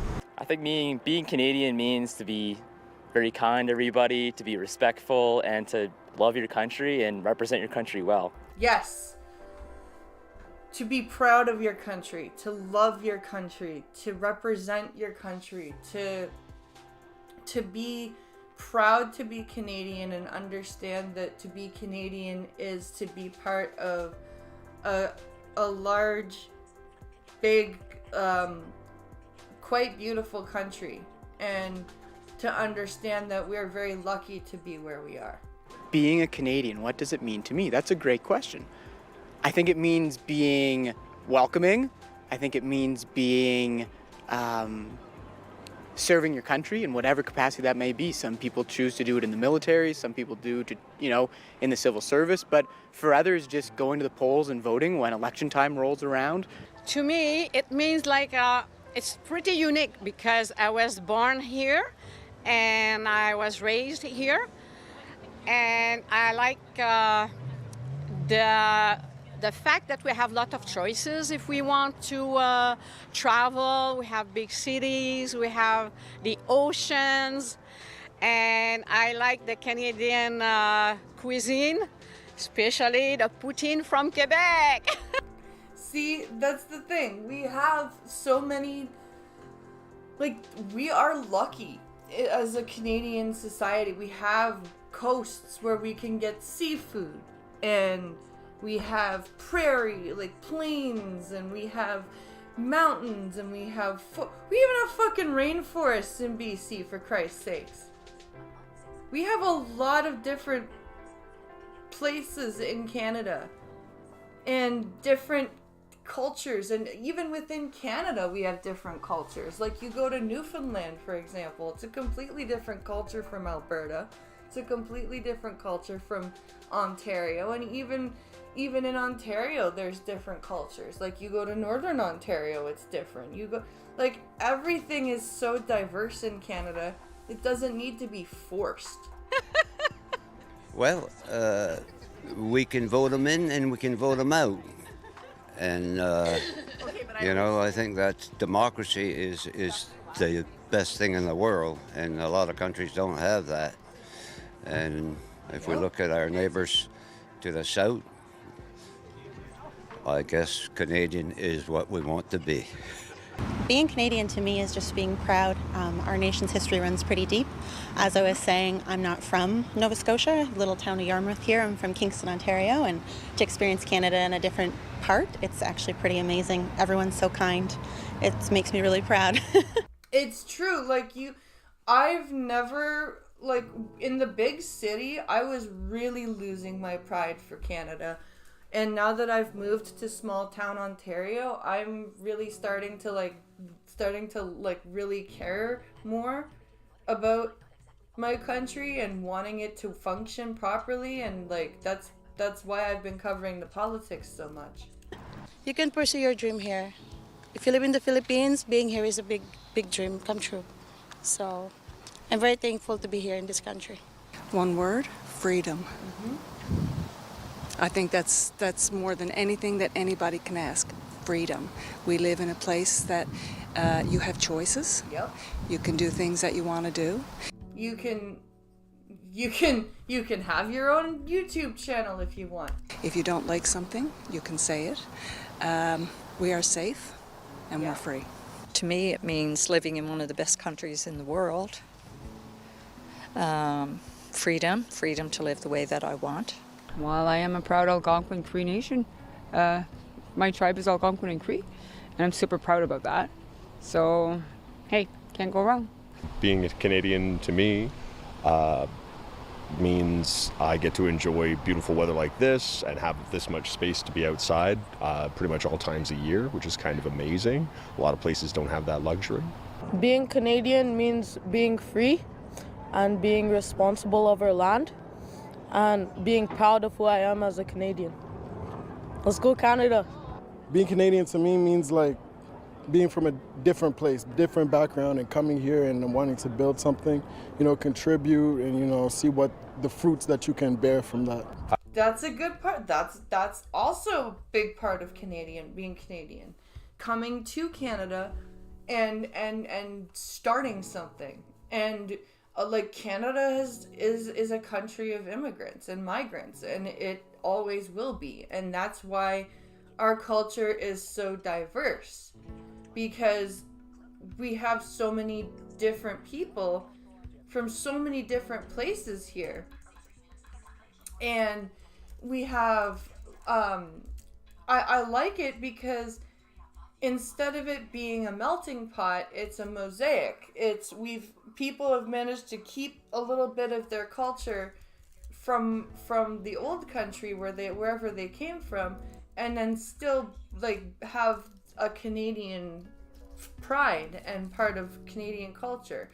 And that's why we get really upset when people come here and they don't want to assimilate. I like to say we're salt of the earth, and I think Canadians do things on their own, like very independent, to love freedom, like to fix their houses on their own. Yeah. They're handyman and that kind of thing, which surprises some others who come here. They find, whoa, you guys do all that on your own. You can fix your own house, and yeah, because it's so expensive too. Fix your own house, fix your own car, go on vacation, like make your own vacation. Well, being Canadian means to me, well, first of all, I am an adopted Canadian. I moved to Canada in 1974 for professional reasons, and became a Canadian citizen because I felt at home in Canada. And one of the reasons I felt at home initially, the first thing was that the gun culture, when I went back to do a master's degree in the States and everybody was so excited about guns, and I'm thinking I just don't live in that world. And Canada felt like home. I'm a privileged immigrant, wasn't born Canadian, and I'm really happy that Canada encouraged me to come here and live. And see, this is the thing, you get so many people who are immigrants and they're grateful to be here. They're grateful to be Canadian, and they're grateful to work here and live here, and I love that. That makes me proud. And gives me all kinds of freedoms and choices in life. I think worldwide Canadians are recognized as open and welcoming people. I would agree. I would say that having choices like we have here, being appreciative of each other and celebrating differences. And see, nobody, like, when you say celebrating differences, like, you don't have to, like, celebrating differences can be a good thing, but you don't have to be like a complete nut job to be different, right? And that's the thing that's going wrong here, is that we have so many people who feel that to be different means that they have to do like the wackiest, most outlandish thing possible. And it's like, no, just be yourself. Just be yourself. You don't have to try to be somebody or some weird thing that takes so much energy. Just be you. be what you like to be. Do what you like to do. Have your interests and your passions, but like you don't have to be obsessed and be like go with the trends and whatever just to be different. Just be you. That and people have lost that about themselves, and I feel like that's a big part of being Canadian, is to just be yourself. And I really hope that we can get that back soon. I really do.